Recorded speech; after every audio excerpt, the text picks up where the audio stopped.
From the Library of Congress in Washington, D.C.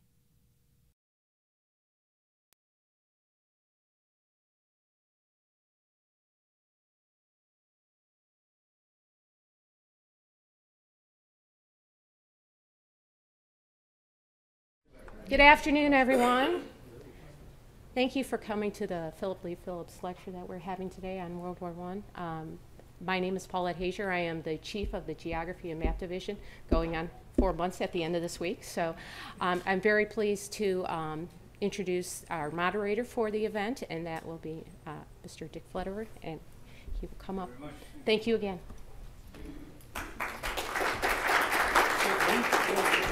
We appreciate that invitation and also the reference to the Phillips Society. I'm curious to know if we have any members of the Phillips Society present here. Raise your hand, please. Wow, good. Well, before we get into actually discussing the program, I wanted to say just a minute, take just a minute to talk about the Society. If you signed in outside and you're not a member already, you may get an email, because we are always looking for members. And a brief history, the Society has been in action for more than 20 years. Our goal is to support the G&M division of the library, both financially and with programs such as this. And we hope that you will take a minute to look at the materials we have outside. I'm just going to hold up one card, which is of particular interest to me, because that's the one you get to put in an envelope with your check if you want to do that. I will also tell you that that is optional. It is not a requirement of membership to make a donation, but we want to see as many people at these lectures. We want to see as many people utilizing the facilities. Okay, with that behind us, I want to talk about today's program, and we're really lucky for a couple of reasons, mostly that we have two great speakers. But before I introduce the speakers, I wanted to just give a word about the subject, World War I. You may know that the U.S. officially entered that war 100 years ago last month. So we're looking at an event that it's for us who are maybe a little bit older. It's not so long ago, but for the young people, it's something like it's like the Civil War was when I was a kid, as far as that far distance in the past. You probably know that we had the so-called American Expeditionary Force under the leadership of General John Pershing. And it took us a while to get, let's say, fully mobilized. In fact, it's about a year before we actually achieved a head count on the ground in Europe of 1 million people. But by November of 1918, when the war ended, of course, we were literally pouring resources into that Western Front. 10,000 new American faces every day are on the ground. So, you know, we're going to hear from a speaker later who is British, and we just, you know, we can't even measure the impact that war and the sacrifices that they had on Britain. And of course, France was probably even worse. So I promised to keep the so-called overhead of today's session as short as I could.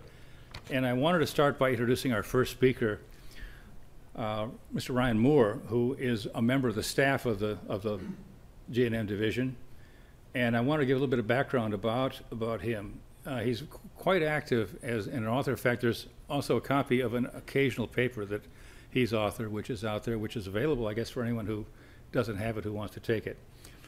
But Ryan's education is quite interesting. He has an undergraduate degree from Cleveland State University, and he has 2 advanced degrees, one from Kent State in library science and the other from Cleveland State University in history. He had worked, before coming to the Library of Congress, he had worked for 4 years in the special collections of the Cleveland Public Library, which is quite a substantial library.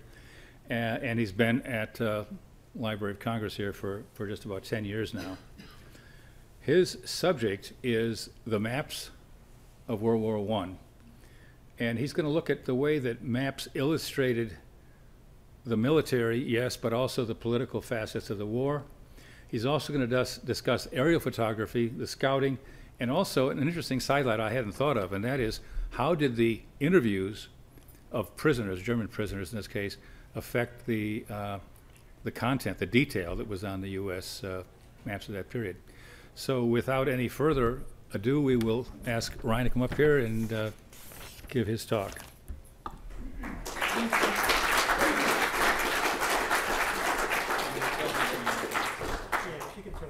Okay, nice one. Thank you. Thank you very much for the introduction. And before I begin, I'm always reminded to say please and thank you. I think it's the appropriate thing to always begin with please and end with a thank you. And so I'm pleased to thank all of you for being here. I want to start by thanking Dr. Hebert, who is here. When I first came to G&M, he encouraged me to go beyond my interest in World War II and look at World War I. And his advice was just to the point. He says, that World War II field is too crowded. Look at something else. And he was right. It's a great field of study, and it's something that I am very interested in, but broadening one's horizons with these great collections that we have here at the library has been a wonderful experience for me. Ralph Ehrenberg, who is also here, when I worked under him when he was chief of the division when he returned, we worked together on the Phillips Society and re-energizing the occasional papers and getting people to start to actively write about our collections and promote them through that research. And it was a great time to work with him and a pleasure to be part of that process. And now we have Chief Hazier, who is with us. She comes from a background, NGA, National Geospatial Intelligence Agency, and she's bringing new ideas about technology, and it's an exciting time to be in the division. And I'm glad that all three of these chiefs can be here at one time. It's a great day. So with that being said, I would like to begin my talk.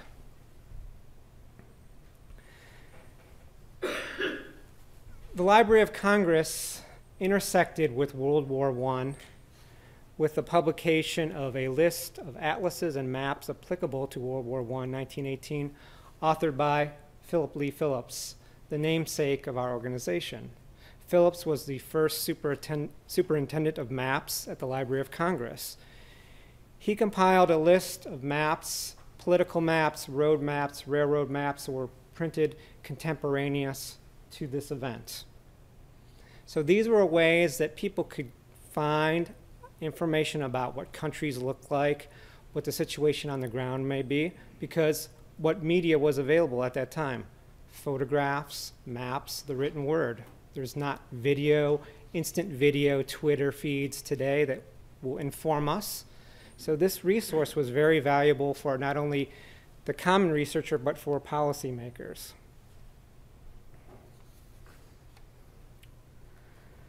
What I plan to talk about today, as Mr. Flutterer mentioned, is I'm going to mention maps that illustrate the history of the war.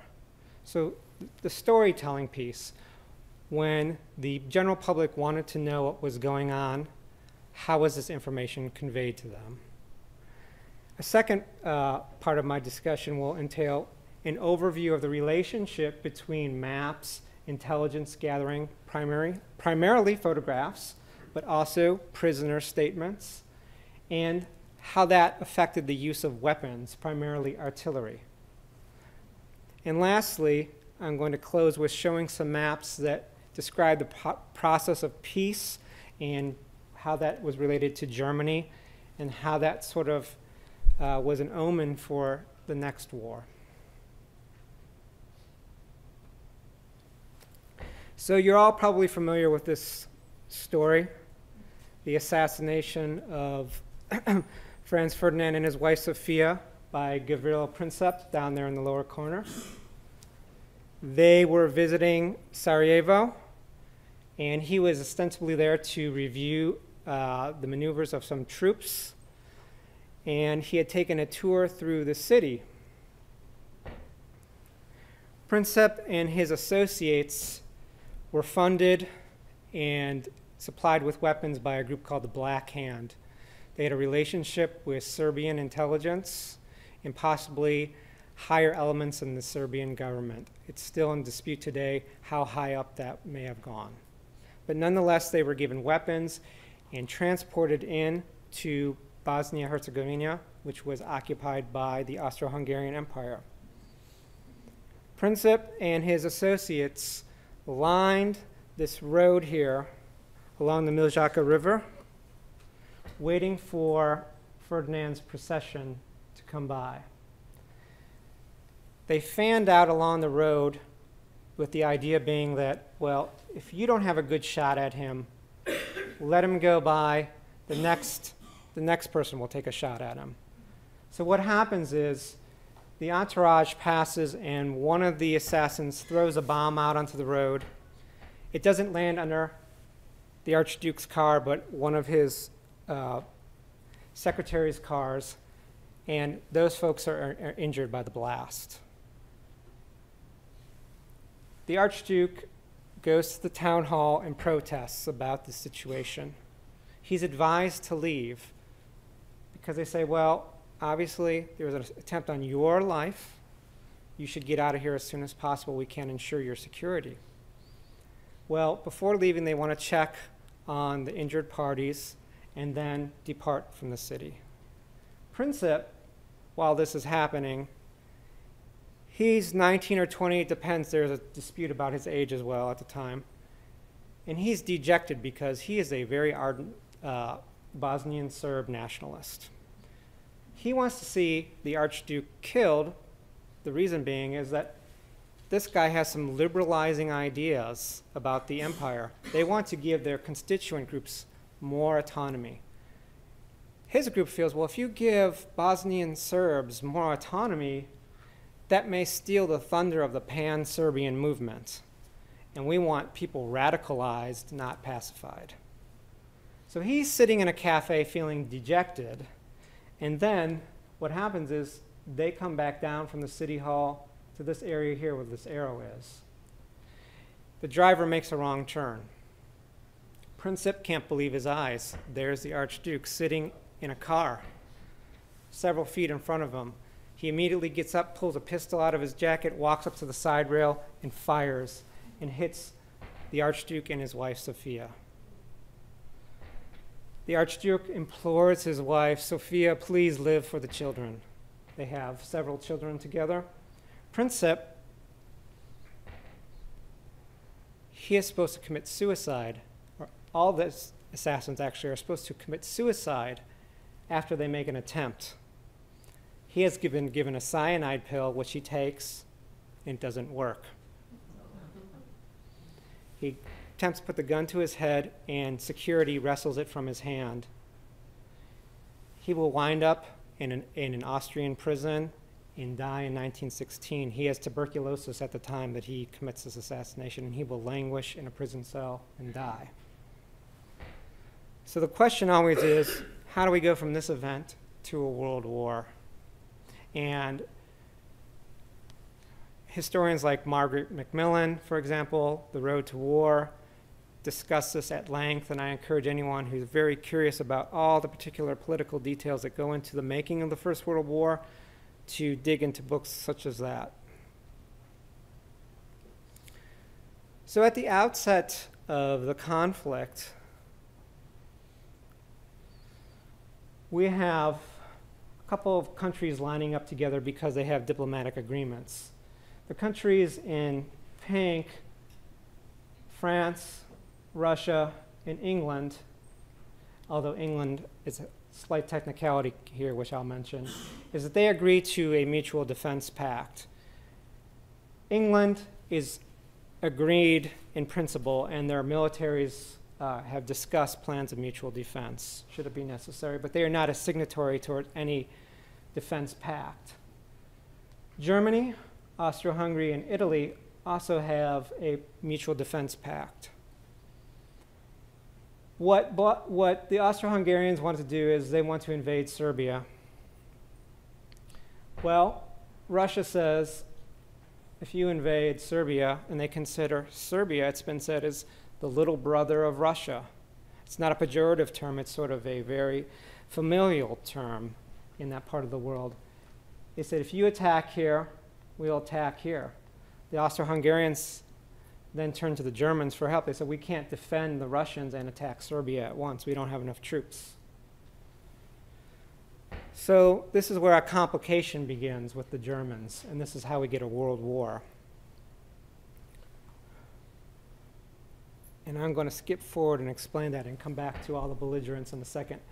It's something called the von Schlieffen Plan. The Germans said, our big enemies are France and Russia. Now, if Russia mobilizes against Austro-Hungary over this Serbia issue, that means France will mobilize too.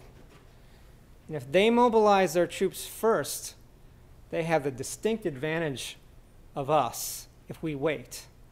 So we must mobilize. But the problem with mobilization in Germany is this von Schlieffen Plan. It's been kept a secret since 1905 when it was first conceived and later revised through the years. And what it said was, Germany has to strike first to win. We're fighting two major powers, France and Russia.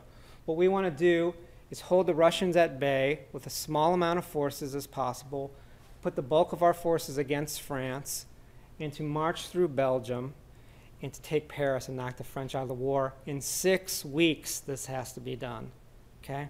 And this is a time when soldiers primarily move by walking, okay? So they're going to have to march 20 miles a day to make this happen, if not more. So they tell the Kaiser, they said, Russia is angling for war. We have to mobilize. And by the way, if we mobilize, we must fight because that reveals the secret plan. Because we've moved troops to the front, they know what our intentions are. We have to fight. So to go back here for a second. So that will expand the war eventually. By 1917, the United States will enter the war. And we see our former President Wilson here. And this map was one of the many educational maps that were printed at the time to inform the public what was going on. It shows a compares the area of Europe here inside the continental United States to sort of explain to the everyday American, well, how big and powerful our country is. It's suggesting, and all these countries are fit within our borders. It's telling who are the allies, America, and a lot of people are surprised to learn that the Japanese Empire was an ally, a very important ally in World War I. They, in fact, were responsible for patrolling the Pacific and protecting commercial and troop transports moving from Australia, New Zealand, and India to the Western Front. The British had stripped most of their ships, as well as the French, to effect a blockade against the Germans. So the Japanese were a very key ally in the First World War, as was Italy, Great Britain, France, who bore the bulk of the fighting and suffered the highest level of casualties, and of course Great Britain and Canada. And there were other minor countries supporting the war effort as well. The Central Powers were not as international. These countries were Germany, Austro-Hungary, Bulgaria, and the Ottoman Empire, these countries in black. These individuals over here, the Kaiser of Germany, the Kaiser of Austro-Hungary, the Sultan, and the Sultan of the Ottoman Empire, and the Tsar of Bulgaria. They believed that their location and proximity to one another would allow them to have a strong common core defense and to move troops wherever they needed them by rail, which I'm going to discuss next, to fight the Allies. They were able to mobilize 22.8 million military personnel.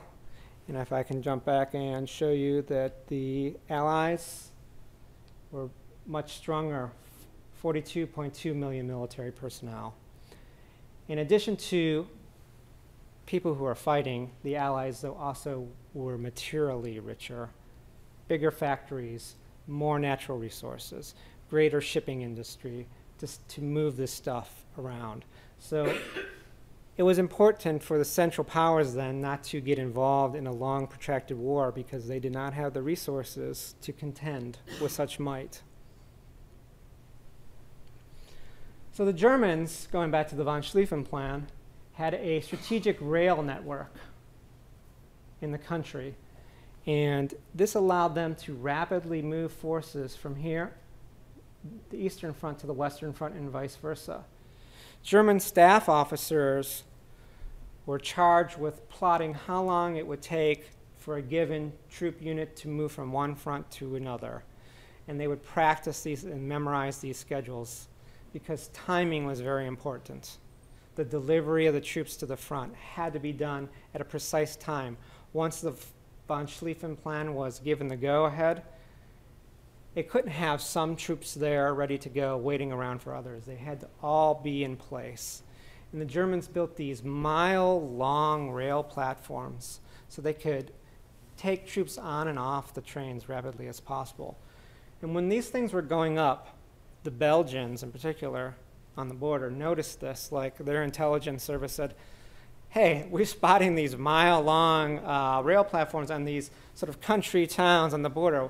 What's going on? Either big real estate investment in the future, or it smells like a possible war is brewing. And they were very concerned about that.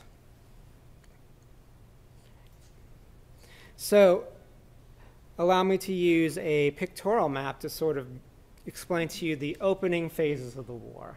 This comes from a French publication, and we see Falkenhayn giving the uppercut to Joffre.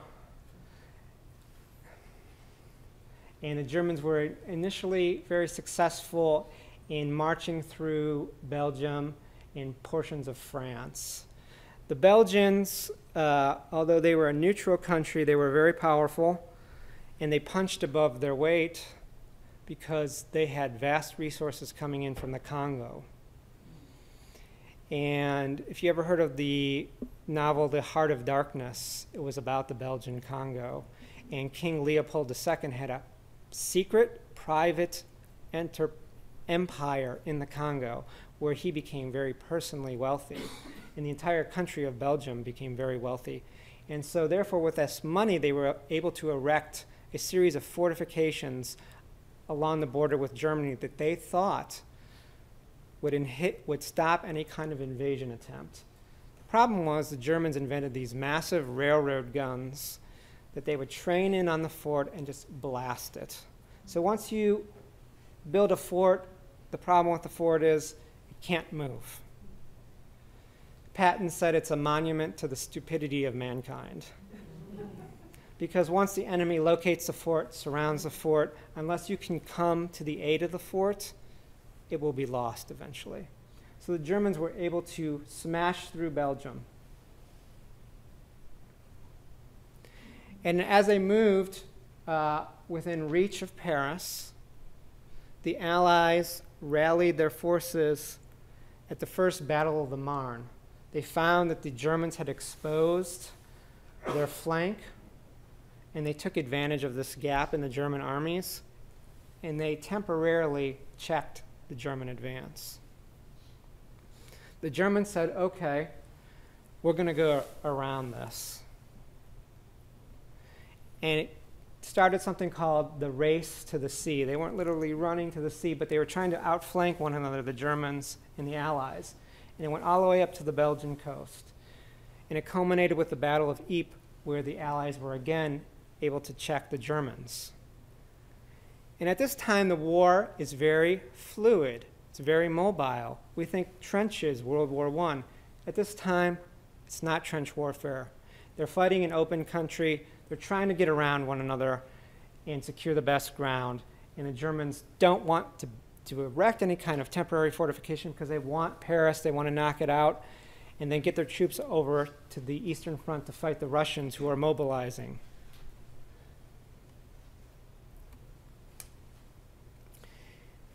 So the question in Germany became in 1915, after all those opening moves, what's going on? Where does our army stand in France? This is a commercial map published by Dietrich Riemer, a very famous German publishing house. Probably you could say it's akin to a Rand McNally, that kind of level of popularity.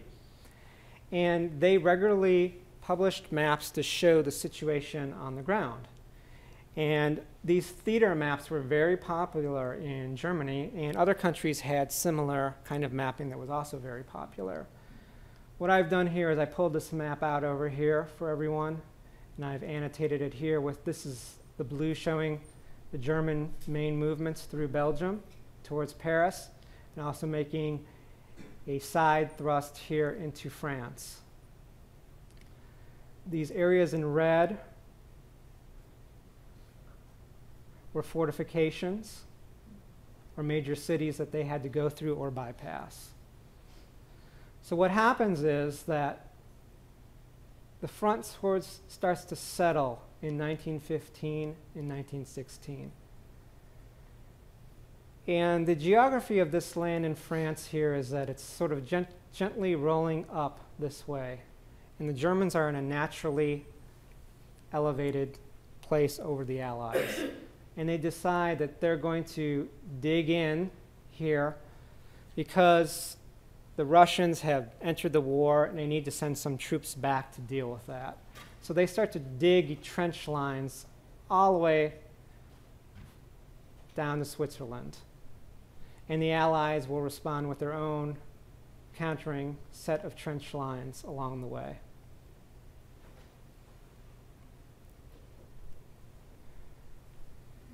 Americans, I should say the British, were concerned what the Americans were thinking because they viewed us as a potential ally to help deal with this crisis on the Western Front. One means to educate Americans, and then you put that in quotes, you could use the word propaganda, was to use a map. This map is by a publishing house called Stanford's of London. And it's showing the battlefronts of Europe and comparing it with traveling time that Americans could think, oh yeah, that makes sense to me. If the Western Front is some 450 miles long, that's half the distance from New York to Chicago. So these kind of maps helped an American audience digest not only what was going on, but sort of the geographic scale on which the fighting was occurring. And it's interesting what the map says here, some of this language I know you can't see, but I want to share it with you. This is on the eve of the America sending its troops into Europe. U.S. has decided to go to war, and the British map maker says this. It says, despite the victories which have crowned the Allied arms, their task still remains a heavy one, and it will need every ounce of effort which they and their American comrades can put into the struggle to defeat the sinister aims of Prussian militarism. And we will revisit this term, Prussian militarism, at the end of the talk, but what it alludes to is before Germany was a country, there was a very large state called Prussia. Frederick the Great, you may have heard the name. They were kind of like a European ancient Sparta. They were a military state. It's been said that, some countries have an army. Well, this army has a country. And that was sort of believed was carried on into German culture at the time here. So now let's have an overview of military maps, what they did, how they were used, and the result of them. I called this a military mapping revolution. And what do I mean by that?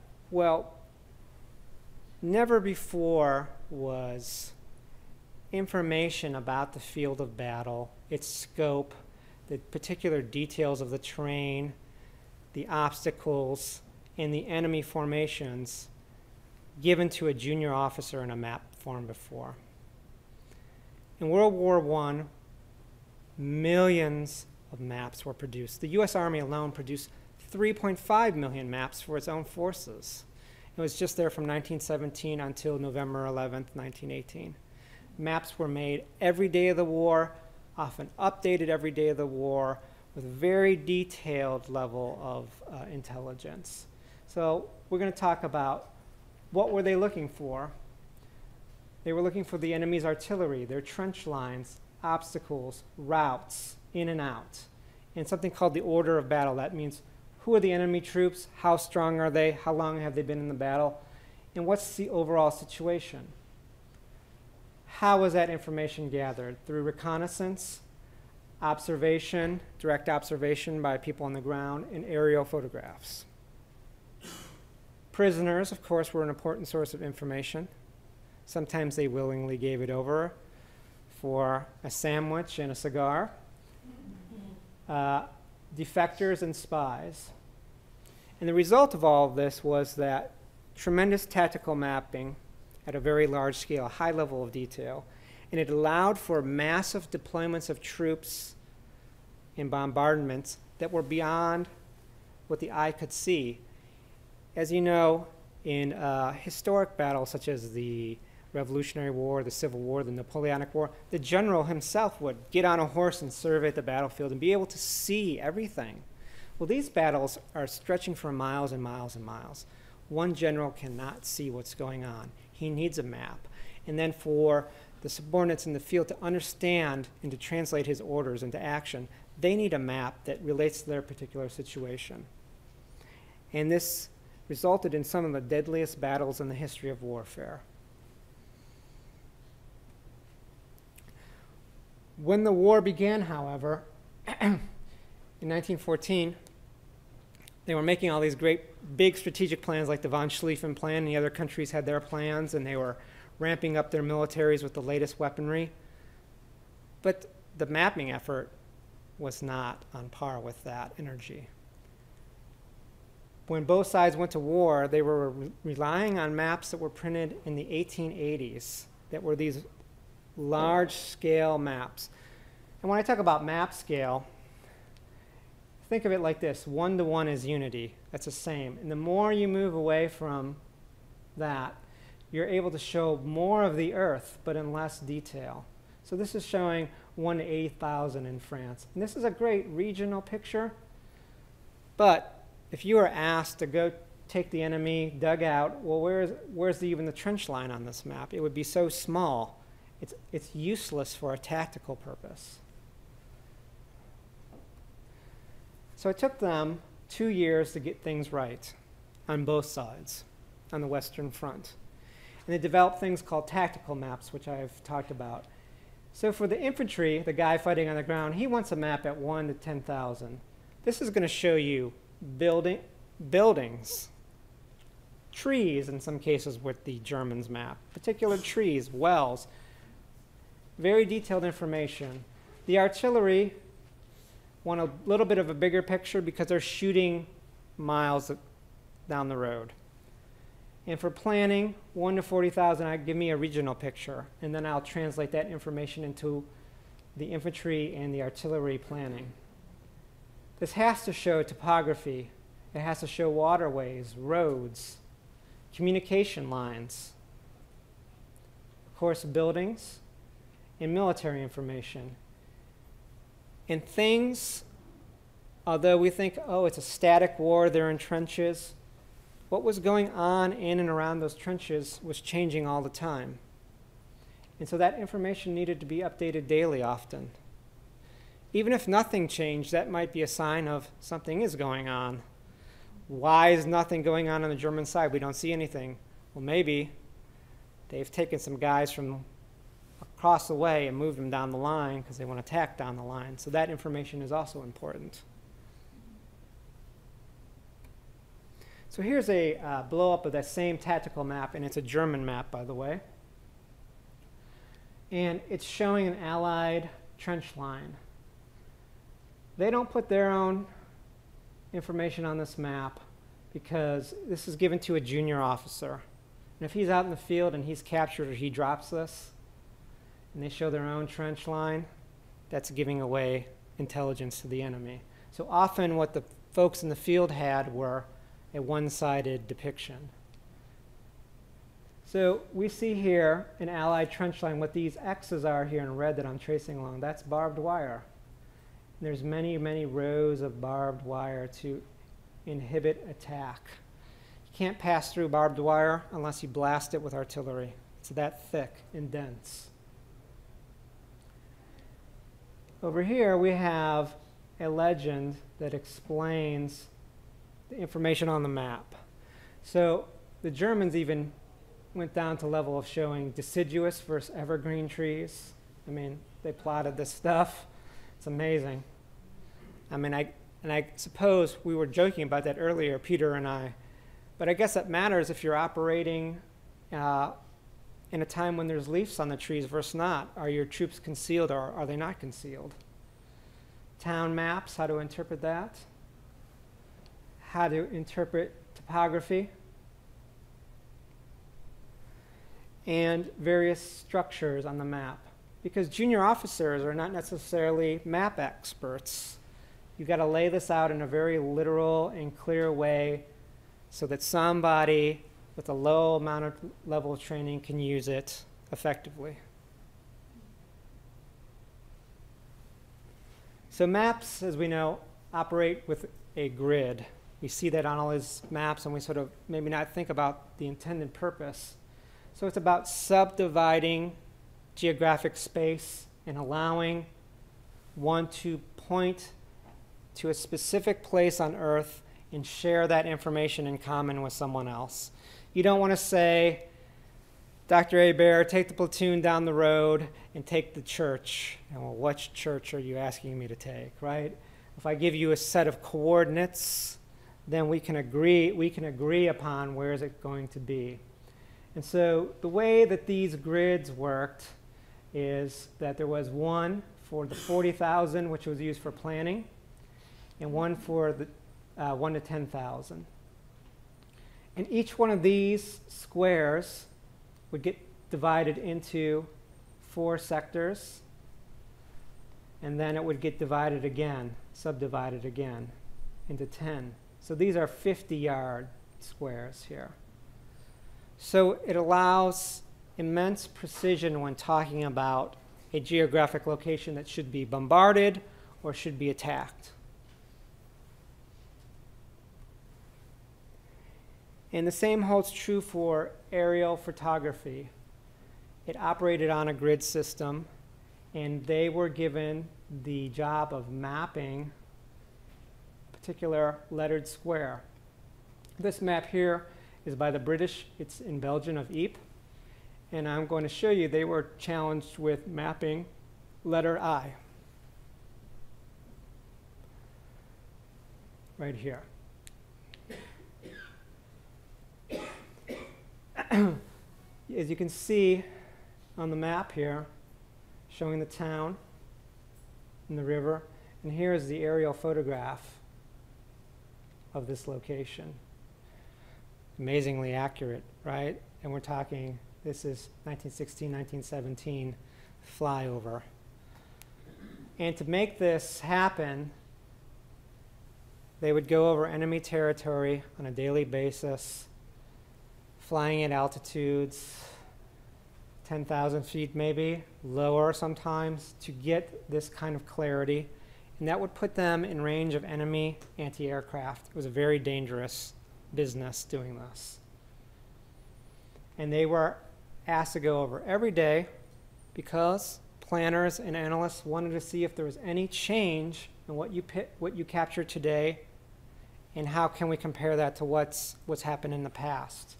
So we can either have an indication that they plan to attack, or if they want to recede from a certain area, they want to know that. So this stuff is happening on a daily basis. And flying in World War I, by the way, is a very dangerous business. Most people are killed on takeoff. These are wooden planes, and if the engine failed, You're in a plane with a heavy camera and another person who's going to take the pictures. And if you don't get enough lift, and you come down heavy, that's the end, generally speaking.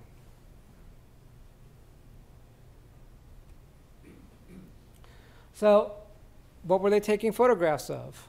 What are you supposed to be looking for if you're an analyst?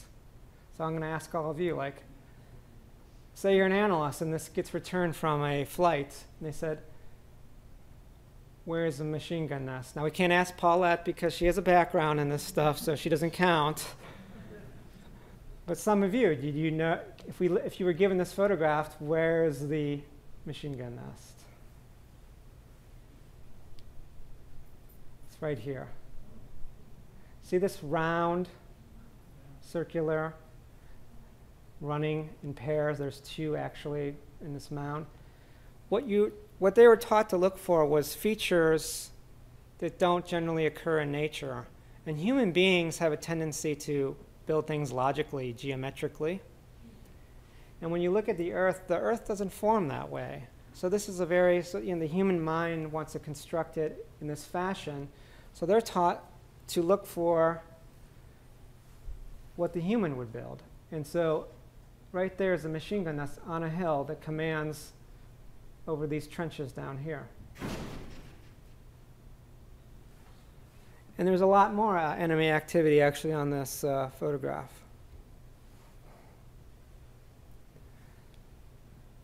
Up here is the headquarters. These buildings they determined prisoners were being kept in. They set up roadblocks here. So this flyover intelligence was very important to develop tactical knowledge of what the enemy was doing and where he was situated. So the question becomes, okay, you got a photograph, you know where it is. How do you get that to a map? So there's no computers, there's no GPS, there's no cut and pasting. So the process is called rectification, meaning transferring the information onto a map to have it line up with the coordinates of the map. And it was a very primitive process, yet very effective. What mappers were taught to do was find the point that you're interested in that shows up on a photograph here. Align it with known points, and they would trace the photograph using tracing paper. And then they would take that known grid, which I told you about earlier, where the plane would fly over, and they would layer that upon a topographic map, and they would draw that onto the map. And that's how intelligence would get laid over onto existing maps. It seems very basic and rudimentary, but it was miles and miles ahead what the world had ever done before in terms of military mapping. Now, eyes on the ground also were still important for intelligence mapping in World War I. This is a patrol map from the Germans in the San Miel sector, where the Americans launched our first American-led offensive campaign. All sides sent patrols out, usually at dawn or dusk, to use the cover of darkness and to go through no man's land as quietly as possible, and to take note of the enemy lines. What do you see? Are they cooking food? Do you see anything near behind the lines like trucks or supplies that had been recently deposited? Do you see artillery? When did you see it? How much did you see? Patrol leaders in both armies were required to fill out reports about what they had seen, when, and where. This information would be then kicked back to their headquarters and also used to update maps.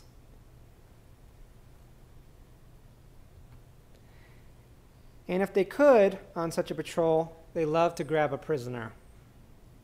Sometimes they grabbed a sentry who was unwilling, and sometimes the guy on the other side, was giving himself up, too quickly without a fight.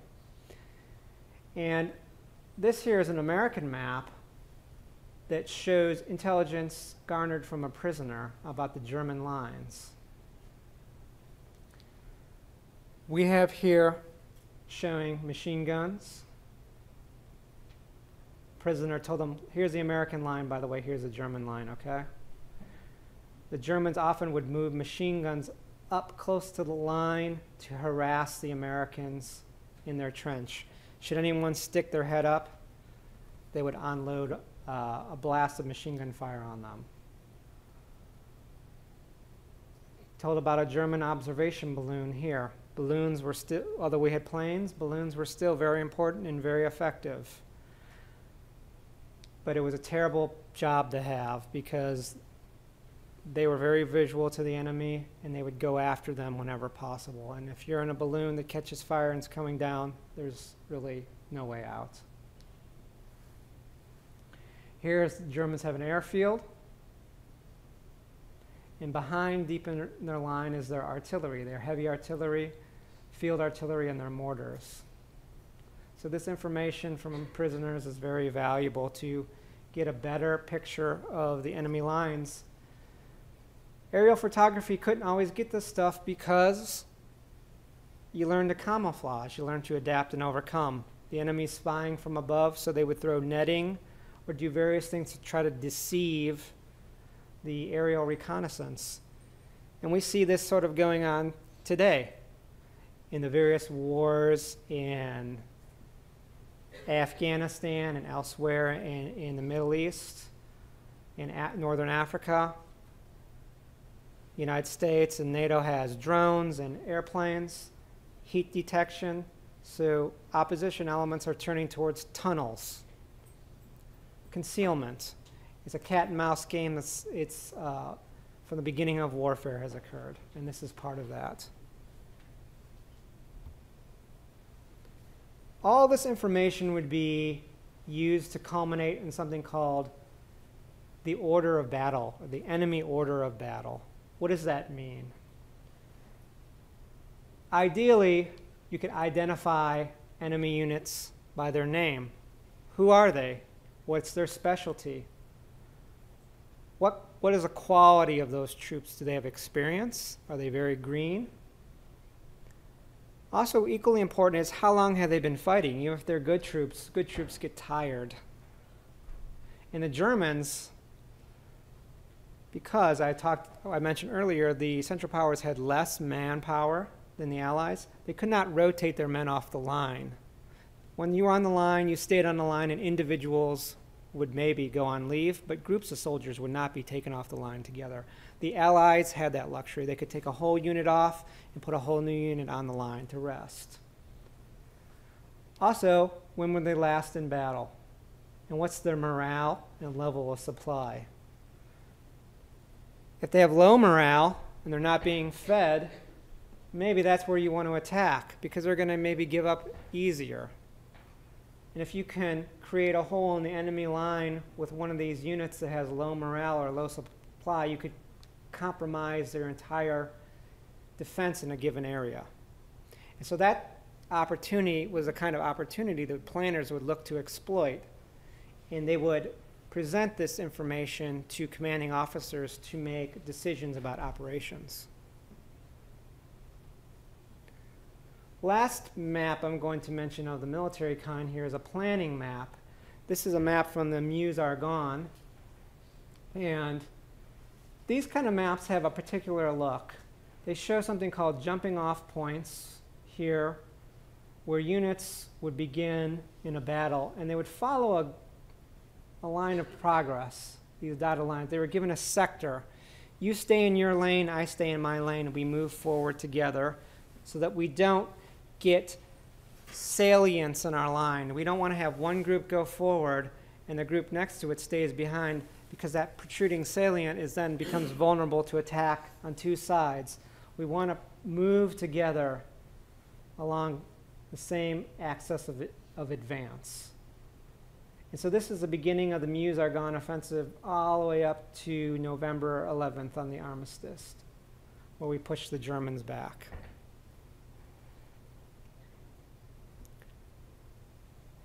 Now, I mentioned in the beginning weapons were important to this all. And the greatest weapon and the most effective weapon of the war was artillery, responsible for some 60+% of all casualties.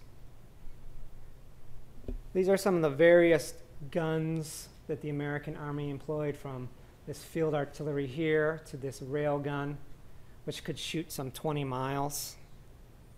And it would lay waste to the landscape.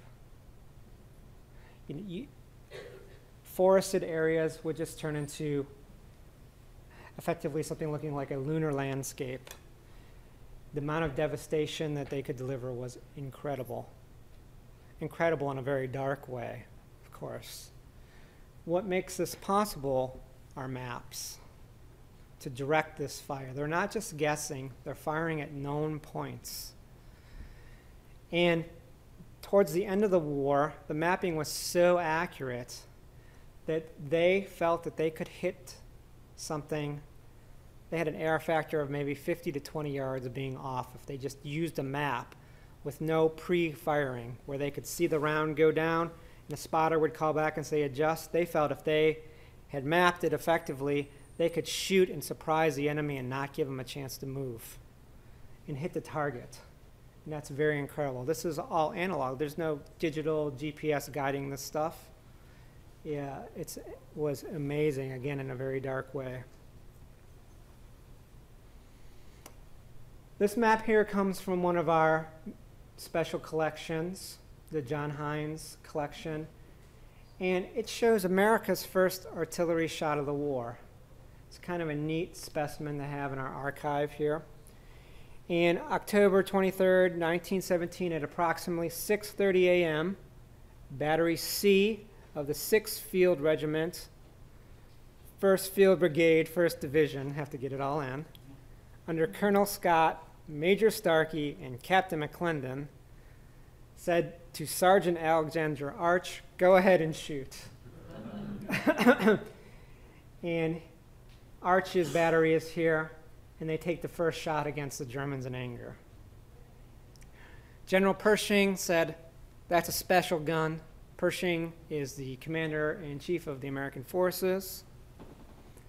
He says, "Send that gun home," and that gun is in West Point now. And the gun, incidentally, is a French make, 75mm field gun. The United States Army, at the time of World War I, did not have a lot of heavy ordnance. We were able to bring bodies to Europe, but not necessarily the gear to go with it. We had to use British and French equipment to fight.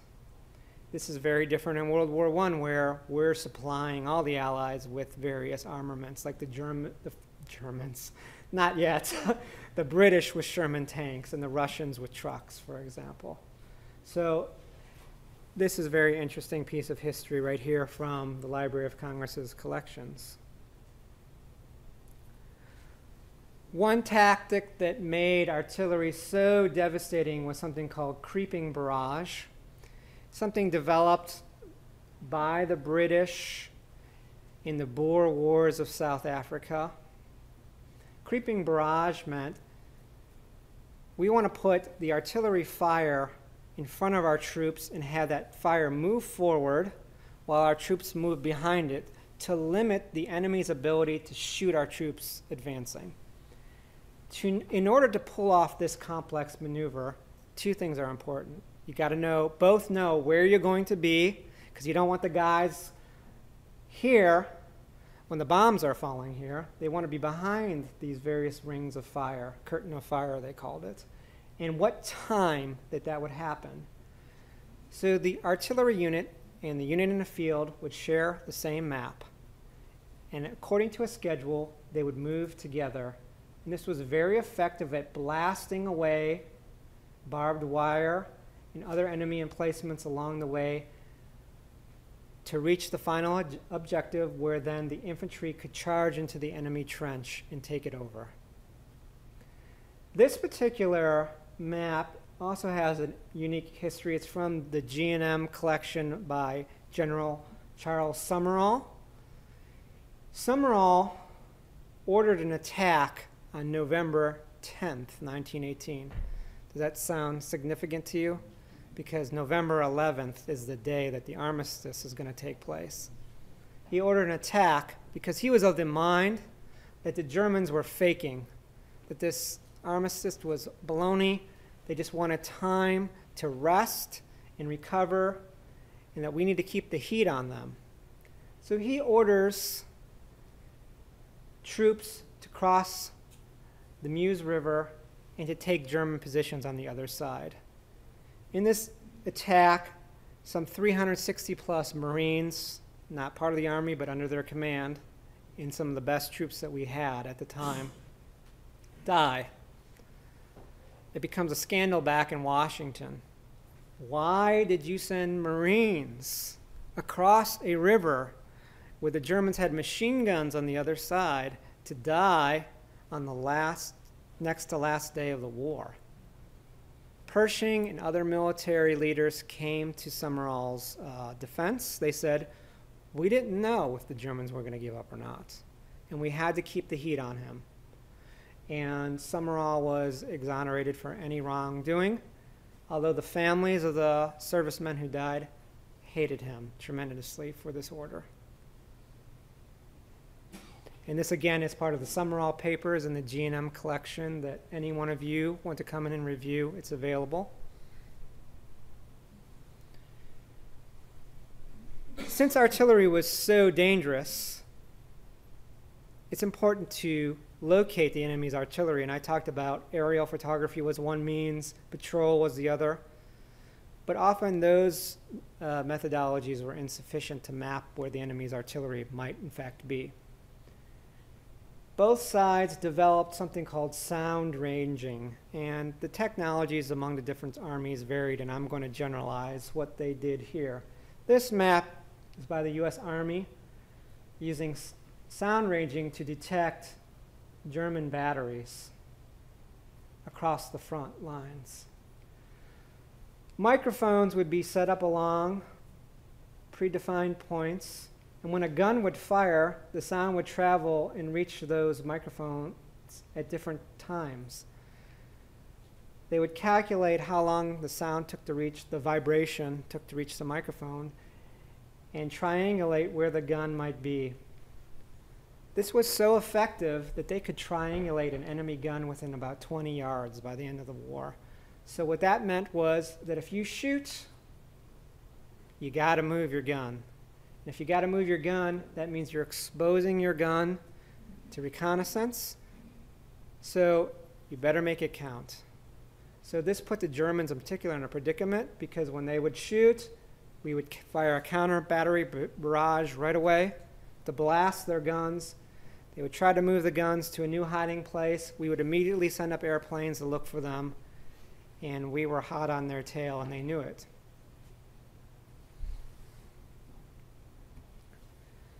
So trenches, of course, then, it should be stated, were important because artillery was so devastating. Where could you safely put troops then on the front line if these maps were so accurate and 60% of all casualties are caused by big guns? How do we keep the troops safe? And it was a trench. The trench was, we think of it as a terrible place. It's muddy, it's dirty, it's got rats, all kind of disease in these trenches. Who wants to be in a trench? But on a World War I battlefield, the trench, generally speaking, is the safest place to be. Problem with the trench is getting out of it. And when they blow the whistle and they say you got to go over the top to attack the enemy, men were mowed down within feet of their own trench line because the enemy had it pre-sighted, meaning they knew where you would come out. There were snipers, machine guns, their artillery, and they were ready to blast away. This map here is what we call a trench map. It's a German trench map. We have British, American, and many other versions of trench maps in the collections of the Library of Congress. Trenches in World War I often were organized what they call in depth, meaning there was a main line of defense, a secondary line, and finally a third line. The idea here was that let the enemy attack, we have light forces in the front to screen them. Should we need to, we would fall back to the second line. The advantage of this is they've sent men over the top, they've taken this position, we fall back here. Our artillery is back here. We have this all mapped out very nicely, and we're happy to blast our own front line trench to bits now that the enemy has occupied it. And this was a trick that the Germans would use, and the Americans, because we entered the war in 1917, we were a little bit slow to pick up on this, although our allies warned us about it. And we would occupy their trenches and stay, and the French were like, you need to keep going forward. And after a few blasts, and this happened a few times, our commanders adjusted and said, you can't stay, you need to move to the second line into safety.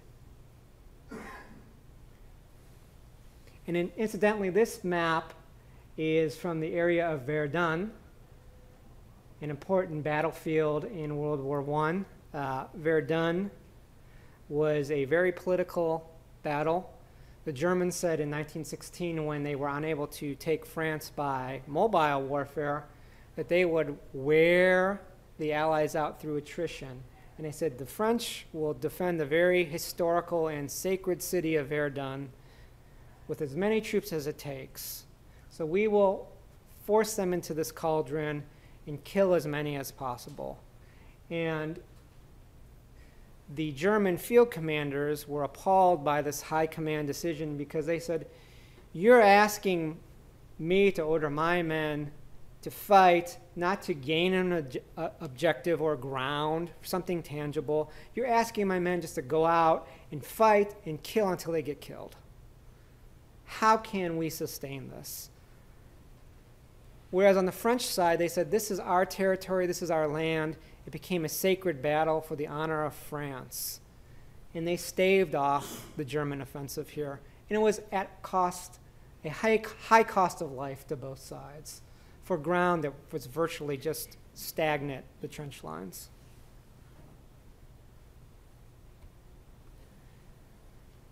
One of the last maps I want to show you of the war here is of the armistice, 11/11/1918. This map was initially a secret map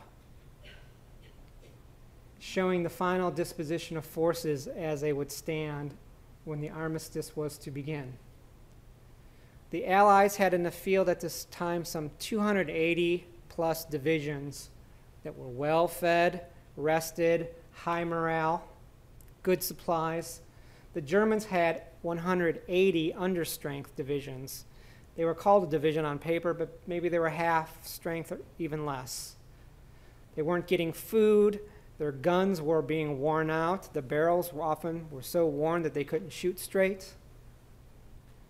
And they realized that the Americans have now come into the war in 1917 and are advancing against us. And the Americans incidentally put some 2 million troops into battle against the Germans. It was just too much. They were tired fighting since 1914. The Americans come along very fresh, energized. They bring this new momentum. The Allies start the 100 Days campaign against the Germans, and it culminates with this armistice on the 11th. So Germany, before this happened, wanted to look for a way out. They said, what can we do to preserve what we have taken in this war? And I know I've been focusing on the Western Front, but I want to bring in a map from the Eastern Front because it's important to understand the German psychology at the time and then leading to World War II. So the map here, this says our march in the East, the facts versus the lies. The Germans took all this territory on the Eastern Front from the Russians in this area that eventually would become Poland. Okay? They were hugely successful against the Russians. And in fact, they allowed Lenin who was in Switzerland, passage through Germany into Russia, and they gave him money with the thought being that this guy's crazy enough to bring followers to his side and to get the Russians out of the war. And he was successful. The Russians had sent millions to their death on the front line, millions of casualties. They didn't want to fight anymore. They were tired. The communists took control. They negotiated a peace with the Germans. And the Germans took all this land, the Baltics, Ukraine, all this, Poland. This was all the German Empire in the East. And we see that here also on this map printed by the United States Committee of Public Information. See all this territory? The pink is the land which the Germans and the Austro-Hungarians expanded their empires. Belgium, portions of France. And this is in 1917. And the Germans say at this point in time, they start talking, let's settle this, Woodrow Wilson. You're the great negotiator for peace. You want us to sit down and talk about this? We're happy to end the war now. Because the Germans realized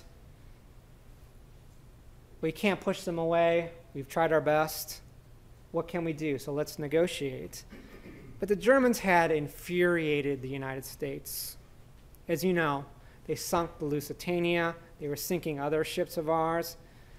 Acts of sabotage within the United States, such as blowing up the ammunition depot, at Black Tom Island in New Jersey. Up here in Baltimore, there's a place called Hansa House.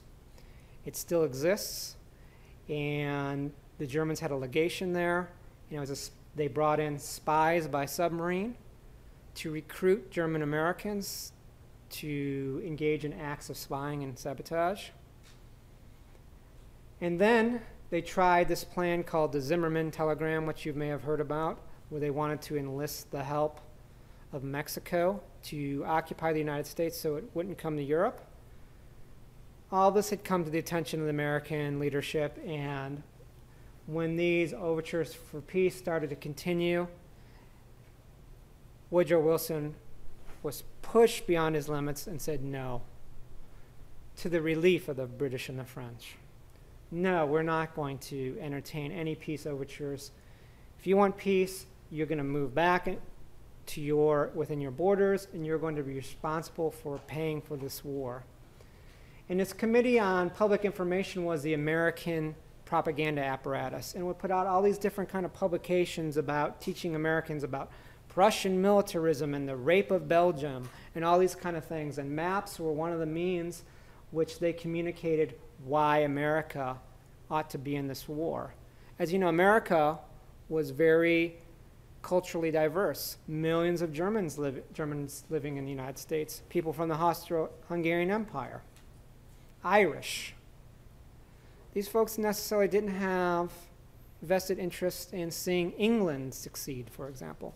How do we communicate to our population why this war is important? And these kind of propaganda maps were used by both sides.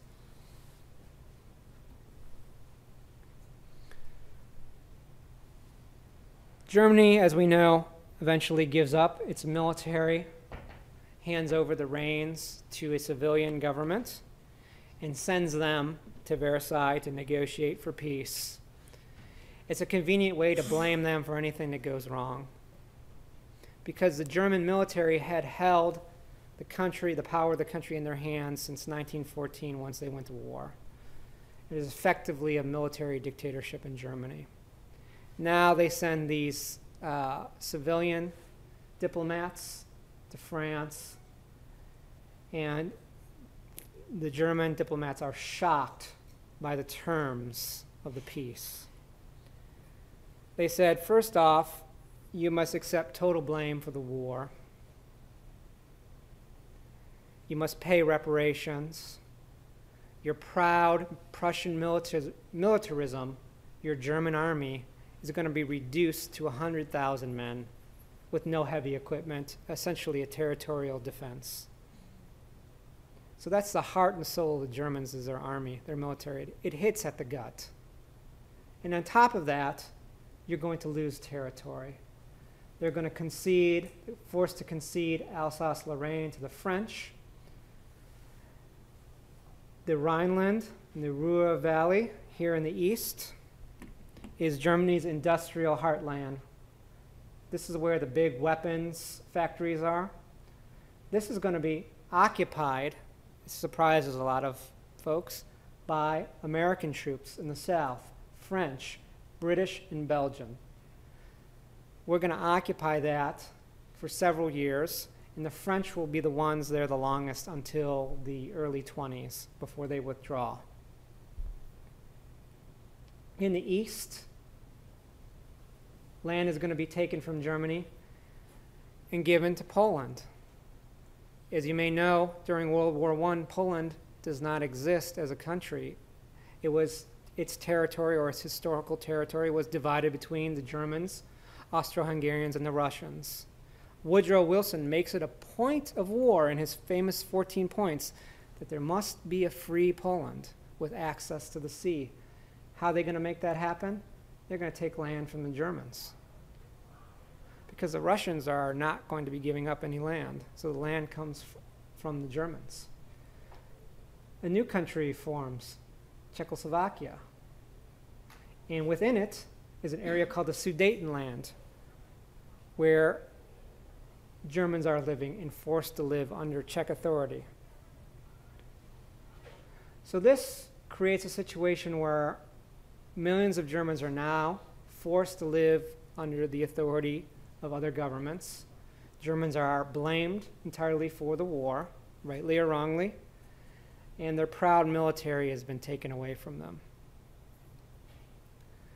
German soldiers, unlike their Allied counterparts when they go home, they don't take off their uniforms.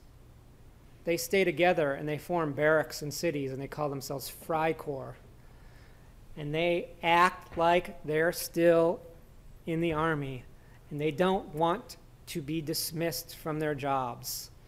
And among these Freikorps is a corporal named Adolf Hitler. Hitler had the very dangerous job in World War I of being a runner. He would leave the safety of the trench and go back to the headquarters and communicate what was going on, often in the middle of an artillery barrage. The folks who did this didn't live very long often. It was very dangerous to expose oneself out of the trench under fire. He received medals for his bravery, and he, like many of the other German military, were thinking, why did we give up, right? We have all this land in the east right now at the time of Versailles. Their army was still in situ in these areas, okay? They didn't want to move out. He said, grant us this land. We won it. We paid for it with our blood. And when they were finally forced to come back home, the notion was, we're stabbed in the back. We did this for country, for the fatherland, and now we have been forced to give it up against our will. And so, thinking about the next war, in the mind of Germans, people like Hitler and veterans of the First World War, they thought, we think, oh, it's crazy to invade Russia. But they felt, we did it once and we won. We can do it again. It's something to think about. And I think maps tell that story better than anything else. And lastly, I'm going to close here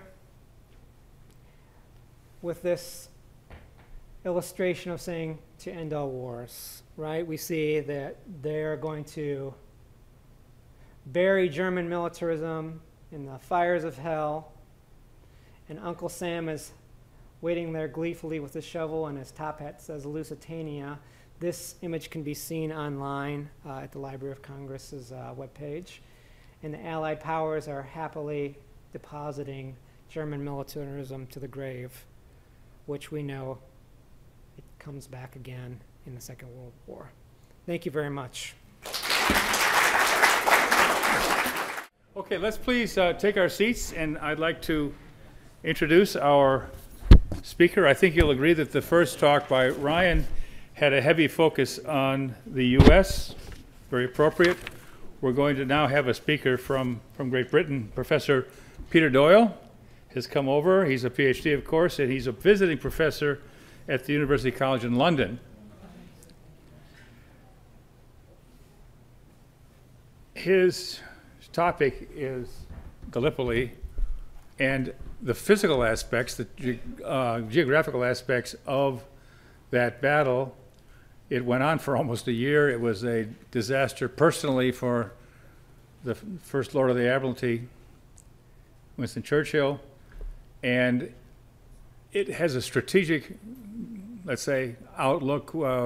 Ryan had described those central powers as being basically for Germany, Austro-Hungarian Empire, Bulgaria, and the Ottoman Empire. If this Gallipoli campaign had been successful, it would have at least separated out the Ottomans. So Peter Doyle has spoken at West Point at least twice that I know of.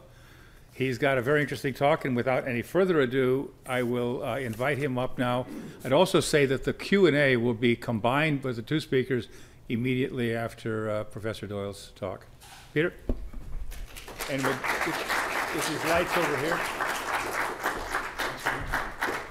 Okay, good. Could have these lights on? Yeah, he's going to get it right now. Right.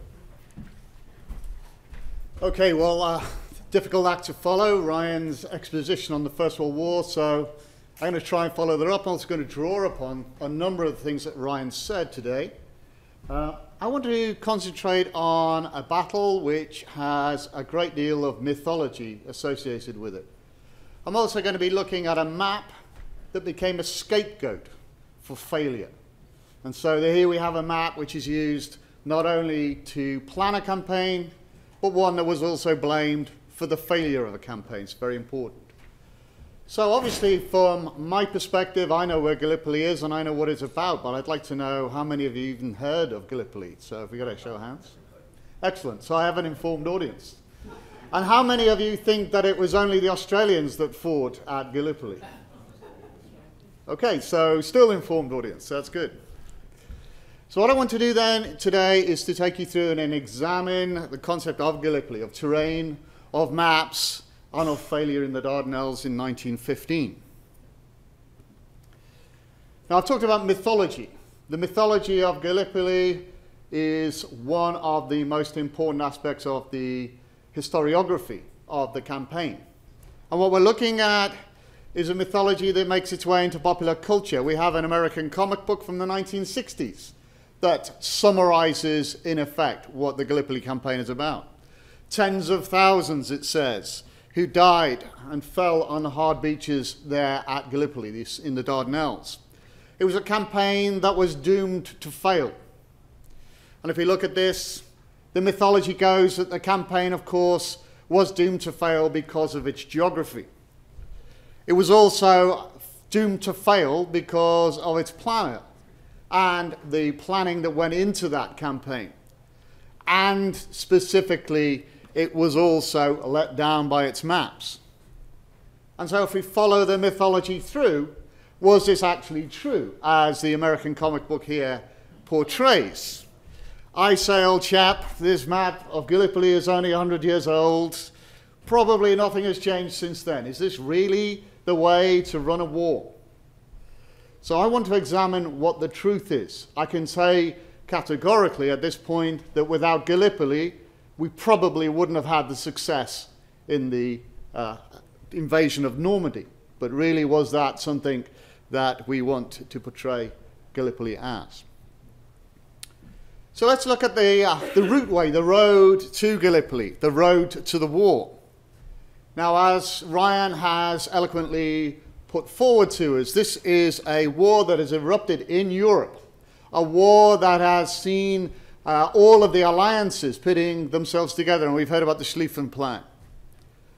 We're also bringing in the personality of one man, one very important man, and that man is Winston Churchill. Winston Churchill, as you know, is a man who is credited in the Second World War as being a great orator and a great leader and somebody who saved the British from destruction in many ways. And what we're seeing is, during this Great War, he was what was known as the First Lord of the Admiralty, typically British, I guess, the leader, the civilian leader of the Navy. And he wasn't happy that one of these enemies, that is the Ottoman Empire, was there, had the audacity to have two ships from the Germans, the Goeben and the Breslau, sailing through the Straits of the Dardanelles, pitching up at Constantinople, present-day Istanbul, and this was thumbing the nose at the British. That precipitated perhaps the alliance with the war, and also following that. It's probably better without the light, if that's all right. I don't mind being behind that. Excuse me, just 1 second. Yep. This light's been turned on because the people who are filming this say Okay. they just have to have that light on for the... Okay, that makes sense. So if it's possible to move so that glare isn't hitting you, Could the light be aimed a little Yeah, more it's to the it's left? more the slides that I'm concerned okay, about. try aiming that light possibly to the left a little bit then, please. Shall I continue? Just wait just 1 second. Certainly.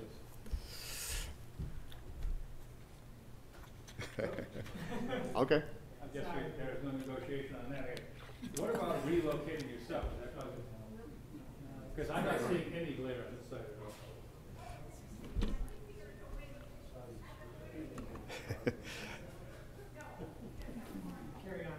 Thank you. Yes, I will. Amongst the arguments in the corridor too. That's interesting. Anyway, thank you very much. So, Winston Churchill, the two ships have gone through. The Germans, their influence over the Ottoman Turks meant that the Ottoman Turks were now an enemy. And Winston Churchill, a man who had a navy at his disposal, and let's not put too fine a point on it, it was the finest and strongest navy in the world at that point. So Winston Churchill has this navy. He wants to do something with this. Not only does he have a navy, he creates an army out of the spare sailors. He was constantly thinking about how he could take the war. And one of the ideas was he could knock the Ottoman Empire out of the war using a navy. So he harked back 100 years or so to the concept of forcing the Dardanelles. The idea of creating a navy, see if I can get this to work, the other way around. Creating a navy that would be able to force its way through the Dardanelles. There's the Dardanelles Passage. There is the Gallipoli Peninsula. These are a line of ships that would literally force their way through, bombarding the fortresses as they went. Now that sounds great on paper. The trouble is that admirals, once they start to lose ships, those ships full of men, thousands of men, then the admiral's taste for forcing their way through started to wane a little bit. And so by the 18th of March 1915, a day which is in present-day Turkey a public holiday, we see the failure of the campaign. No longer could they force their way through the Dardanelles, pitch up at Constantinople and do what the British do best, which is threaten the city there and hope that they would be defeated. Ships were sunk, men were lost, the navy turned back, and it was relied upon for boots on the ground. You can imagine when I give this at West Point, that's where I get the biggest cheer for that. So the navy withdrew, the army has to come, the army and the marines. And landings, therefore, on a hostile shore would then be necessary. And if you look at any of the doctrines of amphibious landing, landing on a hostile shore is of the most difficult order. So it was a gamble. Let's look at this gamble. Here we can see the peculiar shape of the Gallipoli Peninsula. We can see the narrowness of the Dardanelles Straits, and we can see its location there, Turkey and Europe. Turkey had been shrinking in size because of various Balkan wars. The landings weren't there to actually just take the peninsula. The landings were there to silence the guns and remove the minefields to allow the Navy to do its job. So they were actually supporting the Navy. There were some possible landing places. These landing places had been surveyed already. They've been in place since the early 19th century. At this location here, to the neck of the peninsula at Bouleir, Ironically, this was a fortified zone, fortified by the Anglo-French army during the Crimean War, when the Ottoman Turks were allies to the French and the British. There was also the possibility of landing on the Asiatic shore, as it was called. Remember, this is the junction of two continents, Asia and Europe. And so there was a possibility of landing there. But if you land there, you're going to get lots and lots of angry Turks on your back, in effect. So remaining are these beaches here across the peninsula, both at the point here at Hellas, Cape Hellas, at this location here at Gabatepe, or here an unknown place in Suvla Bay. All of those things, landing places, have been surveyed and were in position. And by April 25th, 1915, just a month or just under a month after the naval attempt had failed, the British, French, and Australians landed here. Did you know the French were at Gallipoli? Just, no? Ah, one thing, just the one thing. So we can see Anzacs, Australian and New Zealand Army Corps, the British 29th Division, a strange echo, if you like, of the 29th Division at Omaha Beach. There are comparable issues there. And the French Corps d'Orient landing there to take on the Gallipoli Peninsula. Now, one thing we have that they didn't have was any kind of satellite imagery, obviously. And what we can see from this satellite image is the very peculiarity of this landscape, the challenge of the geography of Gallipoli. Well, first and foremost, you have the distance that you have to travel. In a straight line, it's 230 miles from the entrance to the Dardanelles to Istanbul, Constantinople. But getting there means jinking your way through here and a long way, and you can see the offset and rather strange coastline of Gallipoli. That's because we have the junction of two tectonic plates, and therefore lots and lots of breaks which have created this parallel coastlines and fractures. So we can see how we get these lines of fractures which are picking out for us the landscape of Gallipoli. That was going to cause real problems for the British and Anzac troops and French who landed there. It also means that we have a rugged terrain, because as the faults and fractures operate, so they uplift the landscape. So just like the bad land topography that we have in your southwest, similar kind of situations, an uplifting landscape and down-cutting, we have exactly the same in miniature here in Gallipoli. And so understanding this terrain was essential to military success. If you look at the doctrine of amphibious landing from your own United States military, you will see that that is written large in there, understanding that. Because those men with their boots on the ground have to fight not only against the enemy, but also against the topography. And how are they going to know what the topography is about? Well, they do that through maps. So this is where the map myth comes in. Here we have General Sir Ian Hamilton, ramrod straight, as you can see, in typical British fashion. He was the most senior general that was not directly employed at that time, and Kitchener, who was Secretary of State for War, was his superior. Hamilton looked up to Kitchener in a great way. Kitchener was a man who took no fools and listened to no kind of excuses. Yet Hamilton made those excuses. Hamilton was put in charge of the Gallipoli campaign. He was really experienced. He'd fought in the Anglo-Boer War. And yet he wrote, he was a very literary general. He wrote, after the war, these words. 10 long years of a general staff created after the Boer War. Where are your plans for an amphibious landing? None, he is saying. And it may have well been the moon that I'm invading, because I just don't have any information. Now, one has to ask oneself, is this true?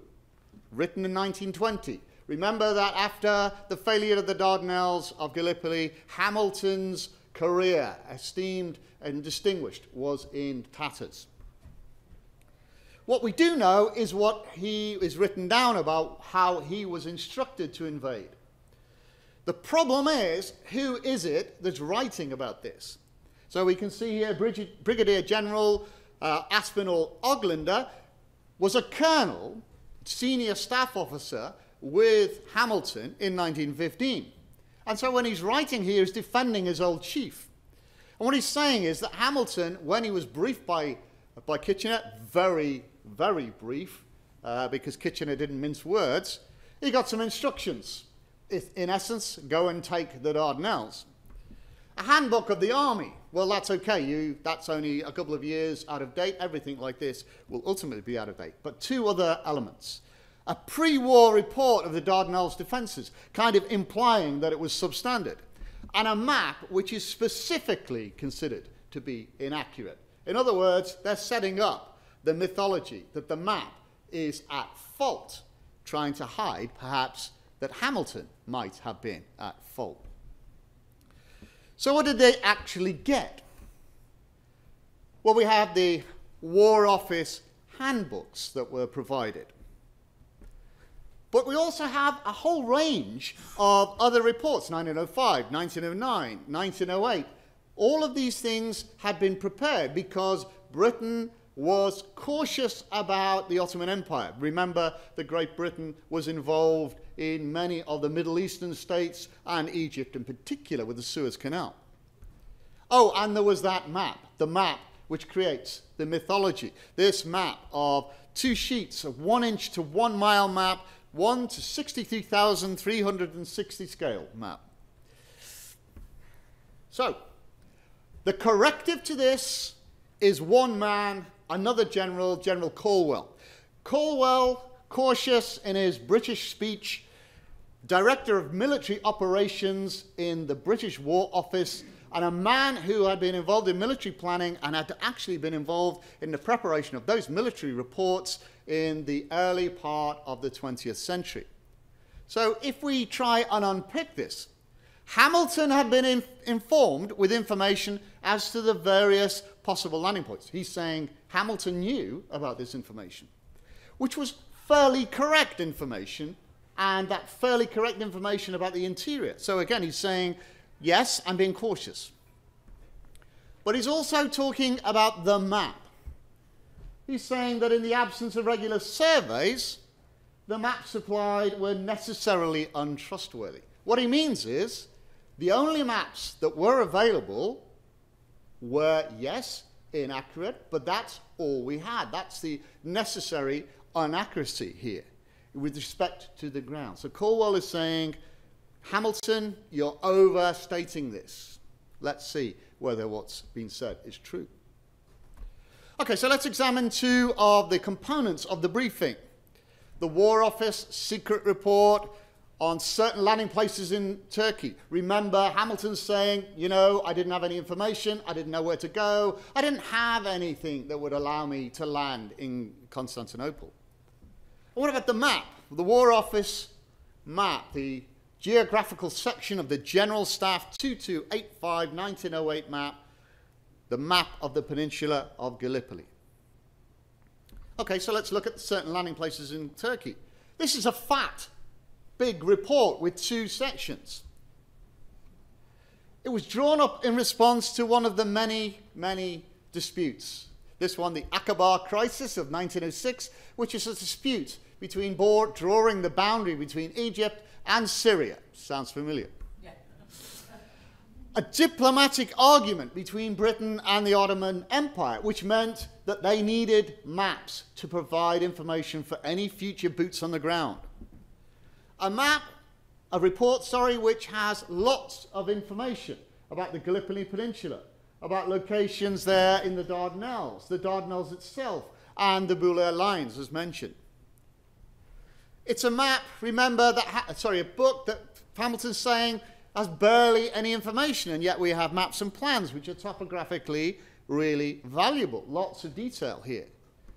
And topographical panoramas. Remember, this is an amphibious landing, and for sure what you want to see is what you see from the sea moving onto the land, and so there's topographical panoramas. We also have the very, very detailed specifics of fortifications. This is at Kilit Bahir, which is at the entrance to, Saddle Bahir, at the entrance to the Dardanelles. And Panoramic photographs with annotations, once again providing information. Let's remember, this is 1914, 1915 that this is being operated. This had been developed in 1909. We're not a long way from the detail that we can provide in 1916 onwards, as Ryan has explained to us. Okay, so was this information any good? Well, the report gave all the details of the batteries, of the defenses, so sure, it's good. It had also identified the nature of the terrain from the sea. Well, it's an amphibious landing. That's what you want. And for sure, it influenced the choice of the landing beaches. And Hamilton deployed that information. And yet Hamilton, post-war, is saying he didn't have enough information. Well, he certainly used that information. What about maps? Maps that the Phillips Society and the Library of Congress, who are very I'm very grateful to for bringing me here to do this. A great honor for me to talk about it. Let's look at that map. Yet another product of the Akbar crisis. Derived, though, from an earlier survey, a survey made by the French in 1854. I won't pronounce this particularly well, but it's the Carte de la Presqu'île de Gallipoli, okay, produced in 1854. We've heard again from Ryan about what was available to the Allies in 1914 and 15 in France, a map of similar quality to this. This had been surveyed in 1854 during the Crimean War. And this was a 1 to 50,000 scale. So actually, this is a larger scale map than had been produced for the mainland of France. Constructed most likely with theodolite and plane table to give the angles, to give the locations, similar to domestic survey that was carried out. And at a scale of 1 to 50,000, it had contour intervals of 10 meters, giving you a map which has a fair amount of detail. So let's look at this map. It's fairly handsome, it's black and white, but those of you in the audience who are acquainted with maps, which I would count as everybody, would understand that this map is telling you this is a tough terrain to work on. Straight away, you are identifying the ruggedness of the terrain by the contour interval. You're picking out the ravines. You're picking out the way in which the water is flowing across here. You can see the great location of high points. There are terrain annotations here. There is a feature called Gully Ravine, which became a major part of the battle. And we can see here Achibaba, a location which became a British obsession, was never, ever taken. I spoke to Turks on the ground. They said this would be Verdun. The British would never take this. It was always going to be in Ottoman hands. So at 1 to 50,000 scale, equivalent in quality, was this really the map that has no information that Hamilton is talking about? Well, to be fair, we're looking at something that the British thought they could improve on, which is probably a bad thing. That map was regularized. It was, the British wanted it to be 1 inch to 1 mile. You measure an inch, on your map you've gone a mile. So they make this really strange adjustment to 1 to 63,360 scale map. And they also increased the contour interval to 31 meters, 100 feet. That immediately creates something which looks much more open, perhaps difficult to see in this light, but you can see how there are fewer contours here. Now you, as experienced individuals, will know full well that even this map has information upon it, because these contour lines at 100 meters separation, still quite close together, still picking out a ravine, still picking out the major points. So there's Gully Ravine, there's Achibaba, there are terrain annotations on the full sheet also, so it is giving information. But the change in scale does cause problems and does subdue the terrain features. So I've talked a lot about the mythology of the map, but maybe now I'm erring towards, well, hold on a minute, maybe this map is not as good as I had first made out. Was it valuable? And there's a corrective that I have to point out to you here. Well, the map depicted the same features as the French one before. The French one was still available to the British. The French map was the only medium, I wouldn't call it necessarily large-scale map, that was available. There was no choice but to use it. You can't conjure up. You can't do a satellite survey. You can't conjure up an aerial photographic sweep. This was enemy territory. And by the way, we're talking about 1914, 1915, where your aircraft, as Ryan has pointed out, are very, very flimsy. But the problem was that the redrawing of this map created the mythology of the scapegoat, that this had an effect of subduing the features of the landscape. Okay, great. Well, you're thinking, okay, well, why don't they just use some other maps? You know, if that one's no good, use something else. Maybe the story about them combing the bookshops in Alexandria was correct. Well, to be honest, what maps are available? Hardly any, if any. There are some pre-war surveys carried out by British military and naval officers, often surreptitiously, clandestine, because of these crises that I've mentioned. There was a single small-scale location map, very similar to the image I've showed you of the satellite scale. And tellingly, there were no large-scale Ottoman maps. So not even the Ottomans had mapped it to a scale that could be used in a military sense. The 1 to 25,000 survey, very similar to the scales used for military maps that Ryan has referred to, was completed only on the eve of war. So that meant that the British 1-inch map and its derivatives was the only map available to the Allies. So bemoaning it is, yes, it is a difficult map to use, but it's the only one you've got. So it's the only one you've got, get on and use it. Okay, so here you go. This is the what's known as the 1/4-inch map. This is the map that shows a 1 to 250,000 scale. It's pretty useful in that it shows you how Gallipoli and the peninsula works and the Dardanelles Straits. It was printed in 1908, so again, it's a derivative of those maps, and it's strategic, not tactical. We've heard this again from Ryan, in that you're looking at, different maps are doing different jobs. This was issued to the British forces because it gave them an idea of where they were in the world, and therefore they needed to be able to get larger scale maps to work it out. It still was used, though, as you can see here, with the little red annotation showing the landing beaches in the southern part of Cape Helles. Okay, what about the older surveys? These are the ones surreptitiously carried out or done under diplomatic cover. There was one by Captain Grover of the British Royal Engineers in 1876. Grover was operating under diplomatic support because, again, the British and the French were allied to the Ottomans at this point. There were also surveys of the Bulair lines, these very, very important fortifications across the narrowest part of that location. So there was lots of that information available. I want to take you to looking at Grover's survey. This was entirely prescient, because what Grover is talking about are some of the landing beaches, because those landing beaches, which had appeared in the reports earlier and the reports in 1909, were the same landing beaches that would be used again. The reason for that is they're the only landing beaches on this rugged terrain. So Grover carried out a rapid reconnaissance of the coastline between two locations that will become familiar to you.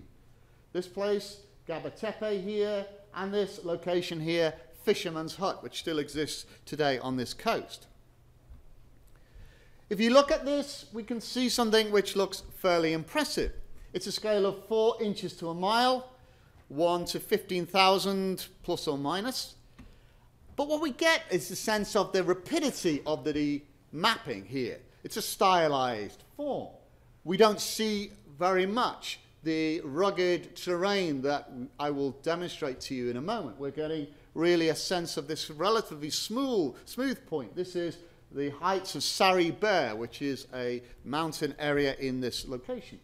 So we're getting a sense of stylized, smoothed out contours, really done in haste, but we do have topographical annotations: scrub, impassable cliffs, difficult beaches, precipitous cliffs, that kind of thing, all of which was available to Hamilton.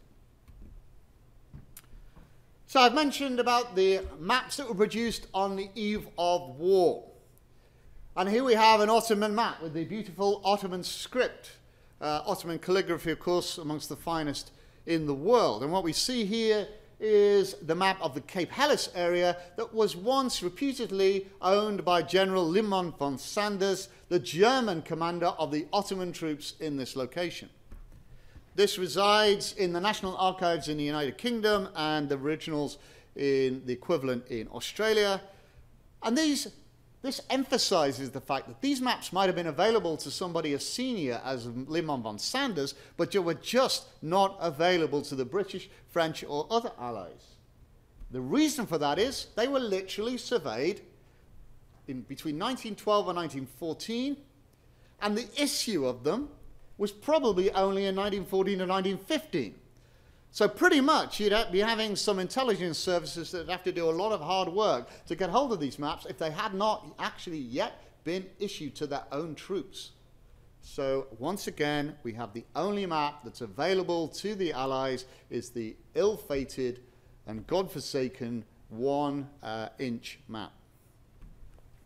Okay, so what I want to do now is to take you even more detailed down to two of the main locations of the Gallipoli Peninsula. We're talking about what is now known as Anzac Day, April 25th, 1915, when the landings were made of the wild colonial boys, of the Australians and New Zealanders.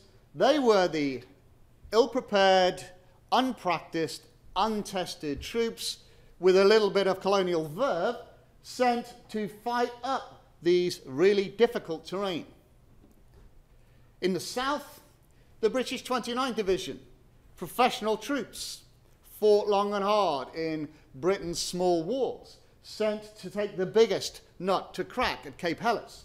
And the idea behind them was to rise up the high ground, join forces, and then face the narrows here to dispose of the guns and dispose of the minefields. That's the idea behind it.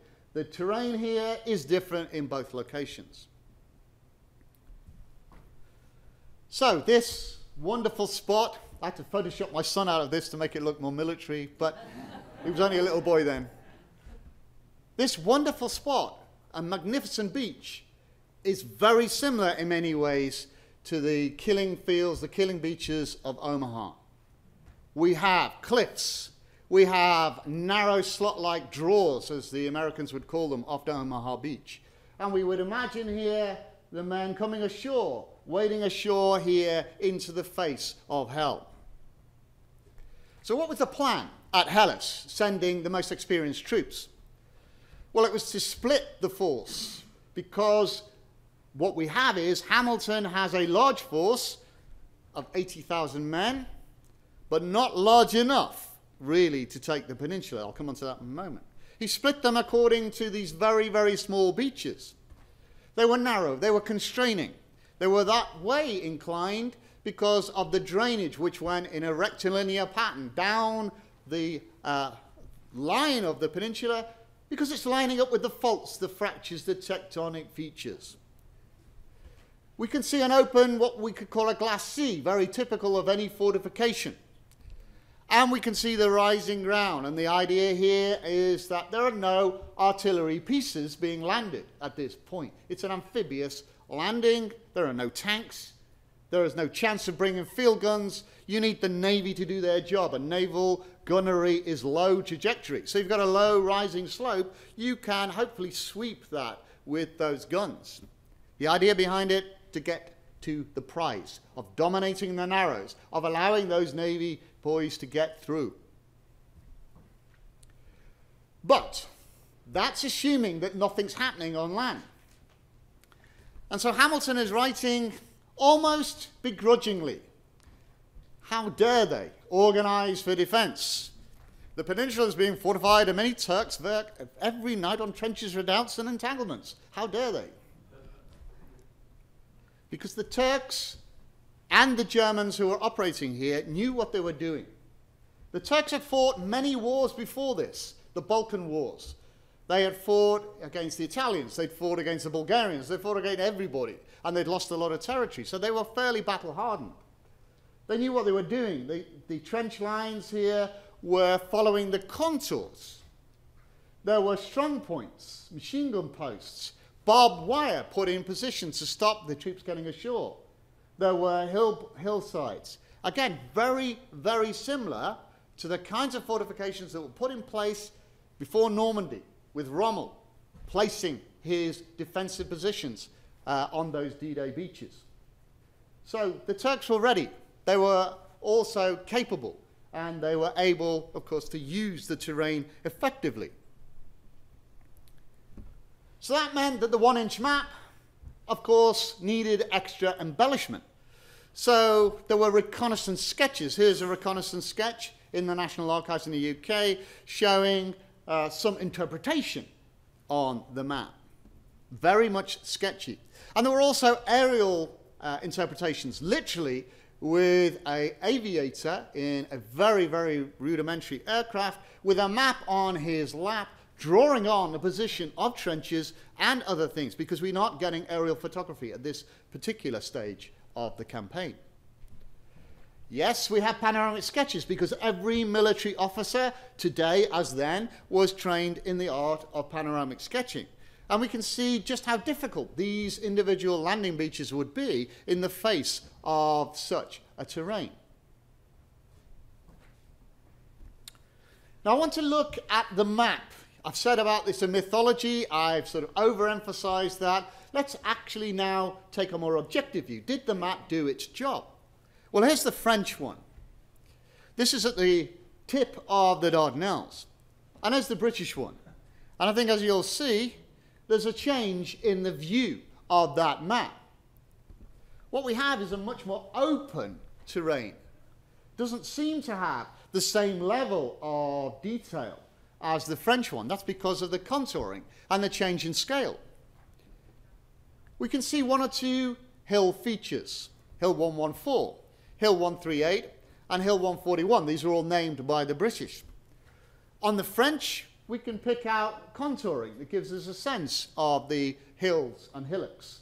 On the British, just spot heights. I should also point out that each one of the beaches is a concave situation, and if you look in any manual of amphibious warfare, you avoid these like the plague because they create enfilade fire, fire from two sides. There's also just about picked out on the French one a kind of feature known as Gwazi Baba, which is totally absent on the British map. Why does this matter? Well, let's look at one of the maps that was captured in April and May 1915 as the Allies started to land. This is an Ottoman map, mapped to the scale of 1 to 25,000. British cartographers looked at this and said, yeah, it looks a little bit too good to be true, but pretty accurate. And we can see all of the features on here. Hill 114 with nice contouring. Hill 138, similar kind of contouring. We see that Hill 138 and Gwazi Baba are nearby, part of a similar terrain feature. That was completely missed on the maps and the annotations. But let's not forget these maps were not available to the Allies. So what does this matter? Well, this is a map that was carried out by Commander Douglas. He was a naval commander and cartographer. He did a survey post-war, well, post the initial landings during the campaign to give a sense of what the British had to face. There's a lot of sort of recrimination and discussion. He puts on all of the trench lines. He shows the point that as the British land at W and V beaches, the intention was that they would join up and join forces also with men coming ashore here, which I haven't put on X beach. They would then take the Turks in the rear there, remove the threat, and push on up the peninsula. But what's being forgotten here is the effect of that missing fortification. So yes, the map failed in this instance. So let's look at that. We can see here the concavity of that, the bowl shape, the sense that the trenches built by the Turks follow the line of that bowl, with the obvious effect that when the British landed, they thought, right, there's no fire here, everything's fine. As soon as they got on that beach, the Turks used their nous, their knowledge, their experience, held their fire until the British were ashore and poured fire into those men from Gwazi Baba over here, Hill 141, and from the line of the Turkish trenches. The same is true here at W Beach. Limestone outcrops. This is a line of dunes here. We can see here the narrow beach. All of this had barbed wire in. All of these trench lines that followed this concave area. All picked out, of course, on the reconnaissance surveys. And we can see the most effective kill zone. As the men were struggling through the barbed wire here, they were facing this onslaught of fire to try and get ashore and move on its way. And you can see now, can't you, why it was that, and why it still is, that Gallipoli is studied by the US Marine Corps in considering amphibious landing, and why this had an element on the doctrine of D-Day. Okay, so let's shift away from Helles. Yes, the map failed a bit there.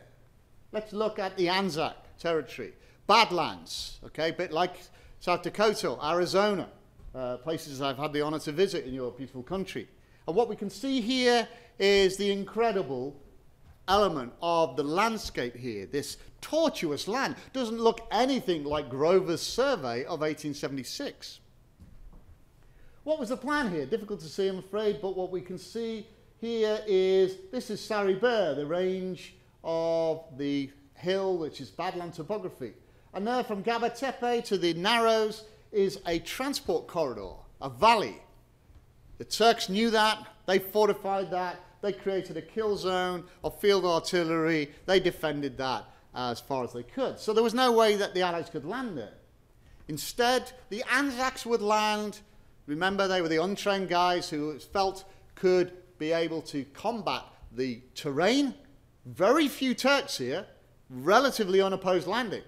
Very much more combined with the terrain, a difficult challenge for the men to get up into that challenging environment. So the idea was that they would rise up, go on one of these ridges, hit the top of that hill, rise over the top, get down and help the other guys who'd landed at Helles and take the Narrows. Okay, so let's look at one of the mythologies. You speak to any Australian, they'll tell you how the British generals failed them. They'll tell you how they landed in the wrong place, how the British generals had no idea. Part of the enduring mythology of the Australian male at the current moment. So, is there any truth in that? Interesting concept. The first, second, and third ridges, one here, one there, one there. These are going to be important. General Hamilton, literary man, a man who swept his arm and said, right, we will take this area, take this area. He is saying, let's go from Gaba Tepe to Suvla Bay. So he's saying, look, chaps, if you land here and you take the ridge, everything will be fine. General Braithwaite, his chief of staff, bit more constraining. Hold on a minute, Hamilton. Our men need some very small, specific landing locations. Again, the doctrine of amphibious landings is you have to plan, and plan again. So Braithwaite is saying, let's say, north of Gaba Tepe, which is heavily defended, to the Fisherman's Hut. Remember Grover's survey, that area of the Gaba Tepe to Fisherman's Hut. The Admiral, Admiral Thursby, on the 10th of April is saying, hold on a minute, let's reduce that a bit. Now, I know it's the same in the US as it is in Britain. The Navy doesn't speak to the Army doesn't speak to the Navy, and the Marine Corps in the middle. It's exactly the same situation happening here. So what we're seeing here is that Thursby is altering the plan. He's saying, well, let's reduce the scale of it a little bit, whereas Braithwaite is saying somewhere in between that. And Thursby, on the night of the landings, is saying, I tell you what, we'll reduce it even further. So all of these messages are mixed, and nobody is really getting that message. So it means that when the Anzacs finally land, they struggle ashore here in yet another concave location, largely unopposed. They then have to fight their way up the ridges. And it's that which is the bone of contention, because some historians or popular writers are saying that the map failed. The British landed them in the wrong place. Not only did the British land them in the place which had been long held the map accuracy had very little to do with the landing place. So we can't blame the map. Let's look in more detail at the map. Let's look at those ridges. Okay, there's our French map. You can see beautifully detailed. Is it accurate? Well, that's another question. There's our first ridge, second ridge, and third ridge going up as spurs to the ridge top at Saribert. The British map, in this case, not massively different, to be honest. Just a little bit less detail, but again, first ridge, second ridge, third ridge. And those ridges feature in all the British landing plans because the Australians and New Zealanders would fight their way up these ridges to get to the top. Okay, if they land here, get up that ridge. If they land here, get up this one and this one. But the problem is that the maps that the British and the French had didn't pick out what the Ottoman maps did at a scale of 1 to 25,000. There's what subsequently have become known as Anzac Cove, as it is still today. And we see the first ridge there has a plateau, now known as Pluggy's Plateau. The second ridge also has a plateau. These plateaus become very important because as the Anzacs, who have not fought a battle before, are rushing up the slope in darkness, they get to a ridge top. What do? They dig in. Once you've dug in, the battle is in effect over because you have to, as Ryan has pointed out again, get out of those trenches and fight the enemy eventually. You can't just sit there forever. Not if you've got a very precarious beachhead. And then this is the bone of contention because not only do you have a plateau on the first ridge, you have no means of getting across because that is impassable. There is the razor's edge. Believe me, that is literally centimeters, inches wide. And so men trying to get across here, stumbling in the darkness, no chance. The actual opportunity was lost. So stuck on those plateau tops. The Anzacs would stay on those plateau tops throughout the whole campaign. But let's remember, those maps were not available during the war and during the planning stage of the war here, and also there were no aerial photographs that could depict that. So, what I'm saying then here is that the battle was really dependent on the mapping and maps, but it was also dependent on the planning that was going into that campaign. What became known as the Battle of the Beaches in April 1915 was the battle or battles that lost the Gallipoli campaign. Because at Helles and at Anzac, the tenacity of the troops that were facing them, the failure of the troops to get inshore and to, as the loss of inertia, loss of speed and the development of inertia as they were starting to be held by the terrain and the Ottomans meant that the stability of those situations meant that the war was effectively lost. So at Helles and at Anzac we have beachheads established, and those beachheads would have to be supplied. They would have to be improved. They would have to be, therefore, mapped in more greater detail. So we're now looking at the latter part of 1915, when on the Western Front new techniques were starting to be derived, started to be considered in terms of mapping. They had some sense of being able to capture the maps. So what we have here is the new 1 to 20,000 scale maps based on Ottoman originals. There was a maps officer that was associated with the Egyptian service, the British Army, name of T.E. Lawrence. You might have heard of him, Lawrence of Arabia. He was involved in the production of maps there. The British took this very, very seriously and created their own series of 1 to 20,000 scale maps with artillery squaring, again, as explained by Ryan.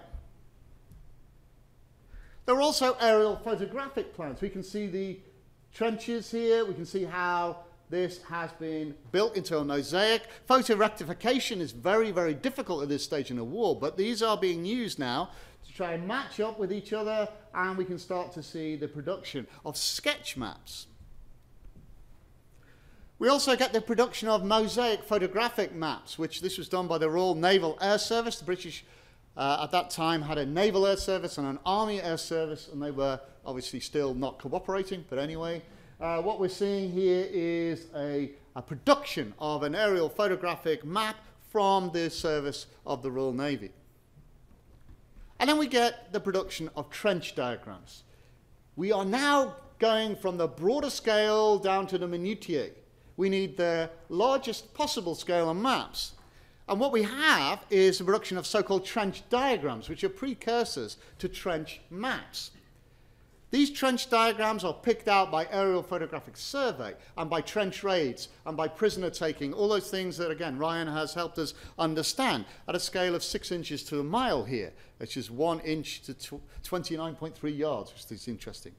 We can see all of the various trenches here are all named after a range of locations and places in Paris or wherever it might be, and we can see the locations of those. And that gives rise to the kind of trench mapping that we start to see at this point in the Western Front as the Allies got serious about creating trench maps.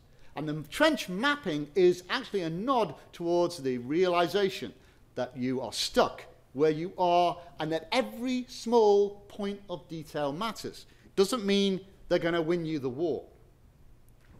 So, the increased survey efforts were pretty much to no avail.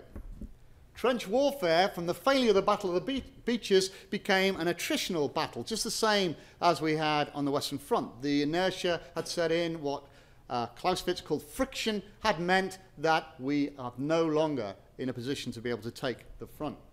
The frontal assaults, both at Anzac and at Cape Helles, with thousands of men were losing their lives, not necessarily on the beaches of Gallipoli, as the US comic book pointed out, but actually in the killing fields of the peninsula. And then there were new landings in August at Suvla Bay. A complete and utter disaster. A waste of time with the most inexperienced general you could possibly think of, simply because that general was most senior. The campaign had been lost in April, not afterwards. And once in April, we are looking at the loss of that. There was nothing else that could be done. No amount of surveying could win the war for the Allies. So, to finish up, did Hamilton have everything he could? Well, yes, he did. He had the maps and the plans. They were the best available. The maps, the plans were all that he had. There were no new surveys. The Ottoman Turks had them, nobody else. And there was no means of carrying out a survey. So yeah, those maps were done with the best of intentions and the capability of these working in a foreign country with allies perhaps. What we can say is that the maps themselves were not themselves responsible for failure. They contributed to it by things like the missing off of Gwezi Baba or the location of Razor's Edge, but you can't blame a map for the failure. What you have to think and be honest is that the campaign is not only doomed by the geography of this location, but it was also failed by its planners. You can't send 80,000 men to face 50 to 60,000 men on the ground. Normandy, there were 3 times as many Allied troops as there were German. So this was lost for the want of resources, not lost because of a map, and it was won by its tenacious defenders. So it's incumbent upon me to just say that we must remember all of these troops, tenacious defenders, all of those allies who fought in this beautiful landscape.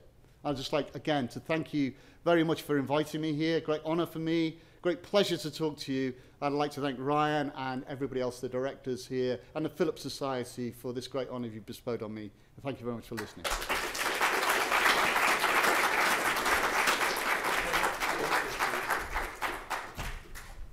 I'd like to thank you, Peter. This is a very high-energy talk. Thank you very much.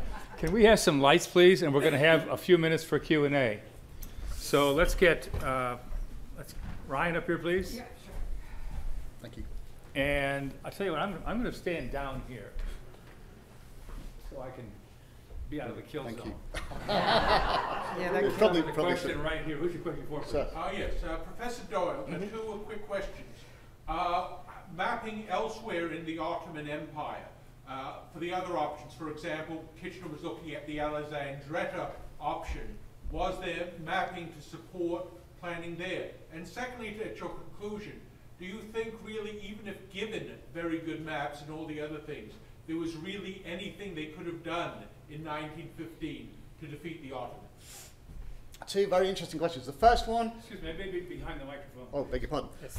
The first one, I think, very interesting. Bear in mind, of course, that the British were using, were mapping in these locations. I'm an expert in this. I must draw my colleague into this, Dr. Peter Chasseau, who worked on this. But I can say that, for example, Lawrence had been carrying out a whole range of different mapping aspects, part of his archaeological investigations, a lot of it clandestine to try and do mapping. There was a lot of work, of course, in that area because of the Egyptian survey. That was very well furnished with maps. How well, I couldn't comment on, but certainly there was a huge British effort, bearing in mind the British involvement in that part of the world. The second question, this is one of those what ifs. If you're looking for a what if in the First World War, then the big one is what if the Allies had got through in Gallipoli.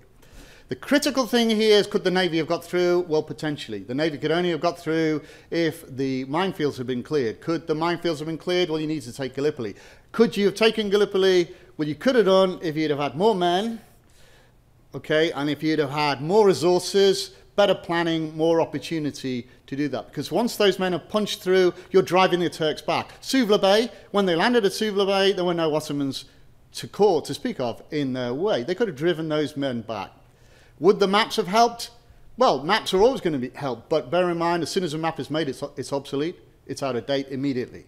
So you can't blame a map. This is a man who is scapegoating this map, is Hamilton. And I would say there's a chance. No modern historian would argue there was a chance. Everybody would say it was doomed to failure. But I don't know, I'm a bit of an optimist. Maybe, just maybe, if we'd have had what we know now, if we'd have learned from the Gallipoli campaign through Normandy and Inchon, all the rest of it, and come back to Gallipoli, maybe we could have taken it. Provocative questions. Thank you very much for the question and the answer. Other questions? Yes, sir. Yes, ma'am. Excuse me. This is out of curiosity, not just for myself, but for other people who might not be into war history and know a lot about that. Could you talk about exactly what you mean by failure? Because in my mind, there's failure of the whole campaign, but there's also different levels of loss of life or equipment, and exactly how do you define failure? Who is that addressed to? This is Peter Doyle. Okay. So the question is, if everybody else didn't hear it, how would you define failure of this operation? Well, it depends who's speaking, of course. From the Ottomans, this is not a failure. This is a success. This is celebrated as a great victory over the Western powers. But coming to your absolute point, if we step aside from Gallipoli a moment, the argument last year in the United Kingdom was the Battle of the Somme a success or a failure? And in the Battle of the Somme, as you may or may not know, there were 40,000 men killed on the first day of that battle. 40,000 men. So what we're considering here is, how do you measure success and how do you measure failure? And in today's military atmosphere, the loss of 10 men would be seen as a massive failure in many ways. We're looking at what become acceptable losses to these officers. Now, in the Gallipoli campaign, break it down a little bit. The maps failed, that's the argument, because it didn't provide the information for the planners to go on and win that campaign. I'm arguing, well, that's scapegoating of the maps. The campaign failed from the British and French and Anzac perspective because it didn't deliver the objectives, which is to knock the Ottoman Empire out of the war. But lying on those beaches and in those hills were thousands upon thousands of men, not only from the British, Australians, New Zealanders, etc., also from the Ottoman Empire, who lost incredible numbers of men at that point. So on that basis, could you ever say that a battle that lost that many men was a success? Possibly not. And maybe I can bring Ryan into that in relation to the last battle of the war, where we see the Americans engaged here. Is that a success? Did that fail? Why was there a commission to discuss that, where the general involved was actually exonerated? And Hamilton also was exonerated but shunned into the environment. So I think we have to be careful putting a 21st century perspective on it. It failed because they didn't achieve their objectives.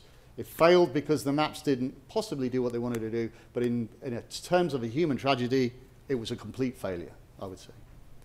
Further to that, had those losses been as great as they were, and the objective achieved, it would have been an expensive victory. Correct. But this is an expensive failure because the objective was not reached and the troops were ultimately evacuated.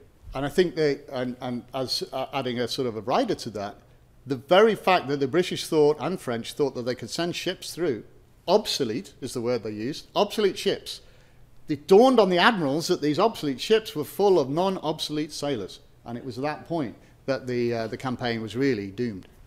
We got time for a couple more questions. Are there any specifically aimed at Ryan? We'll go back here first and come back to you. Go ahead. Lord Johnson. Ryan, it wasn't part of your talk, but when we were in Belgium for the ICHC last time, one of the things that came through in some of the tours that we took, the absolute massive losses and suffering of the Belgian people. And one of the undercurrents to that was not that this was simply the fortunes of war, but that Germany was particularly brutal in what they did in Belgium. How do you feel about that? Do you think that's accurate, or do you feel that was a consequence of the circumstance? Okay, so before I answer how I feel, I'm required to say that this is my opinion and not the Library of Congress. So I will venture into these dangerous waters. Thank you for the question. One of the reasons that we see the Germans being, in fact, very brutal towards the Belgians is the von Schlieffen Plan required them to move so quickly through Belgium to their final objective, which was Paris. The Belgians put up a tough defense. I mentioned some of the forts that they had and the money they had. They could punch above their weight. They were very, very angry by being delayed, and that they felt that the Belgians should have just capitulated and allowed their troops to go through. And so this is one of the reasons that they started to exact revenge upon the Belgians. And they were also looking back to the Franco-Prussian War, in which the Belgians had irregular troops, meaning no uniform, taking pot shots, sniper shots at German troops. German troops before the invasion were told the Belgians are probably going to do this again, which we understand they did not. But anytime they would hear a rifle shot, they would say, hey, Belgian sniper. They would round up communities and have summary executions. So it was a mix of the plan and then the mindset that the German troops had before going in. I think that's the best way to answer it. And it was very brutal, because war is a brutal thing. And they felt also, when they were starving from the blockade, which I mentioned, that we're not going to give the Belgians food. It's going to come to Germany. Good question, good answer. This could be the last question right here. Yeah. How crucial was that knife-like ridge? The razor's edge. Yeah. The razor's edge was, how crucial was it? Well, one of the problems we have is, as the Anzacs are coming ashore, and the argument goes that they landed too far to the north. That means they were facing that first ridge, and as the first ridge breaks down into the knife-like edge, that means, of course, that they can't progress. But it's more complex than that, because as the Anzacs came ashore, not only did they get up onto that Pluggies Plateau and face the ridge, they were also swarming up in the gullies and the rills and all the other elements of the terrain. So the argument is that that did have a material effect on it, but the general argument is that the terrain creates this inertia, this friction, that as you are losing momentum, you're starting to then consider the opportunity to dig in. And because these men were inexperienced, they started to do that. And there were also stragglers. This is not talked about. I'm not from the Library of Congress, so I can say it. These men straggled back to the beaches, and there was a lot of concern from the commander, Birdwood, that they was going to completely lose that command. And that's where Hamilton said, dig in, dig, dig, dig, and dig until you get your security. And that's why the Australians are called diggers in that way. As a means of avoiding a retreat. Exactly, as a means of holding on to what that is. So the razor's edge did have a role to play, and the terrain had a role to play, but you can't blame the razor's edge as the only real significant feature that caused the failure. I wanted to remind everyone that all of us are invited to an open house in the reading room of G&M. It's on the basement level, right? Yes. I don't know which one to get off of. And it is starting in 10-15 minutes, and it'll be going on for an hour. A chance to see some displays and a chance to meet some more of the staff.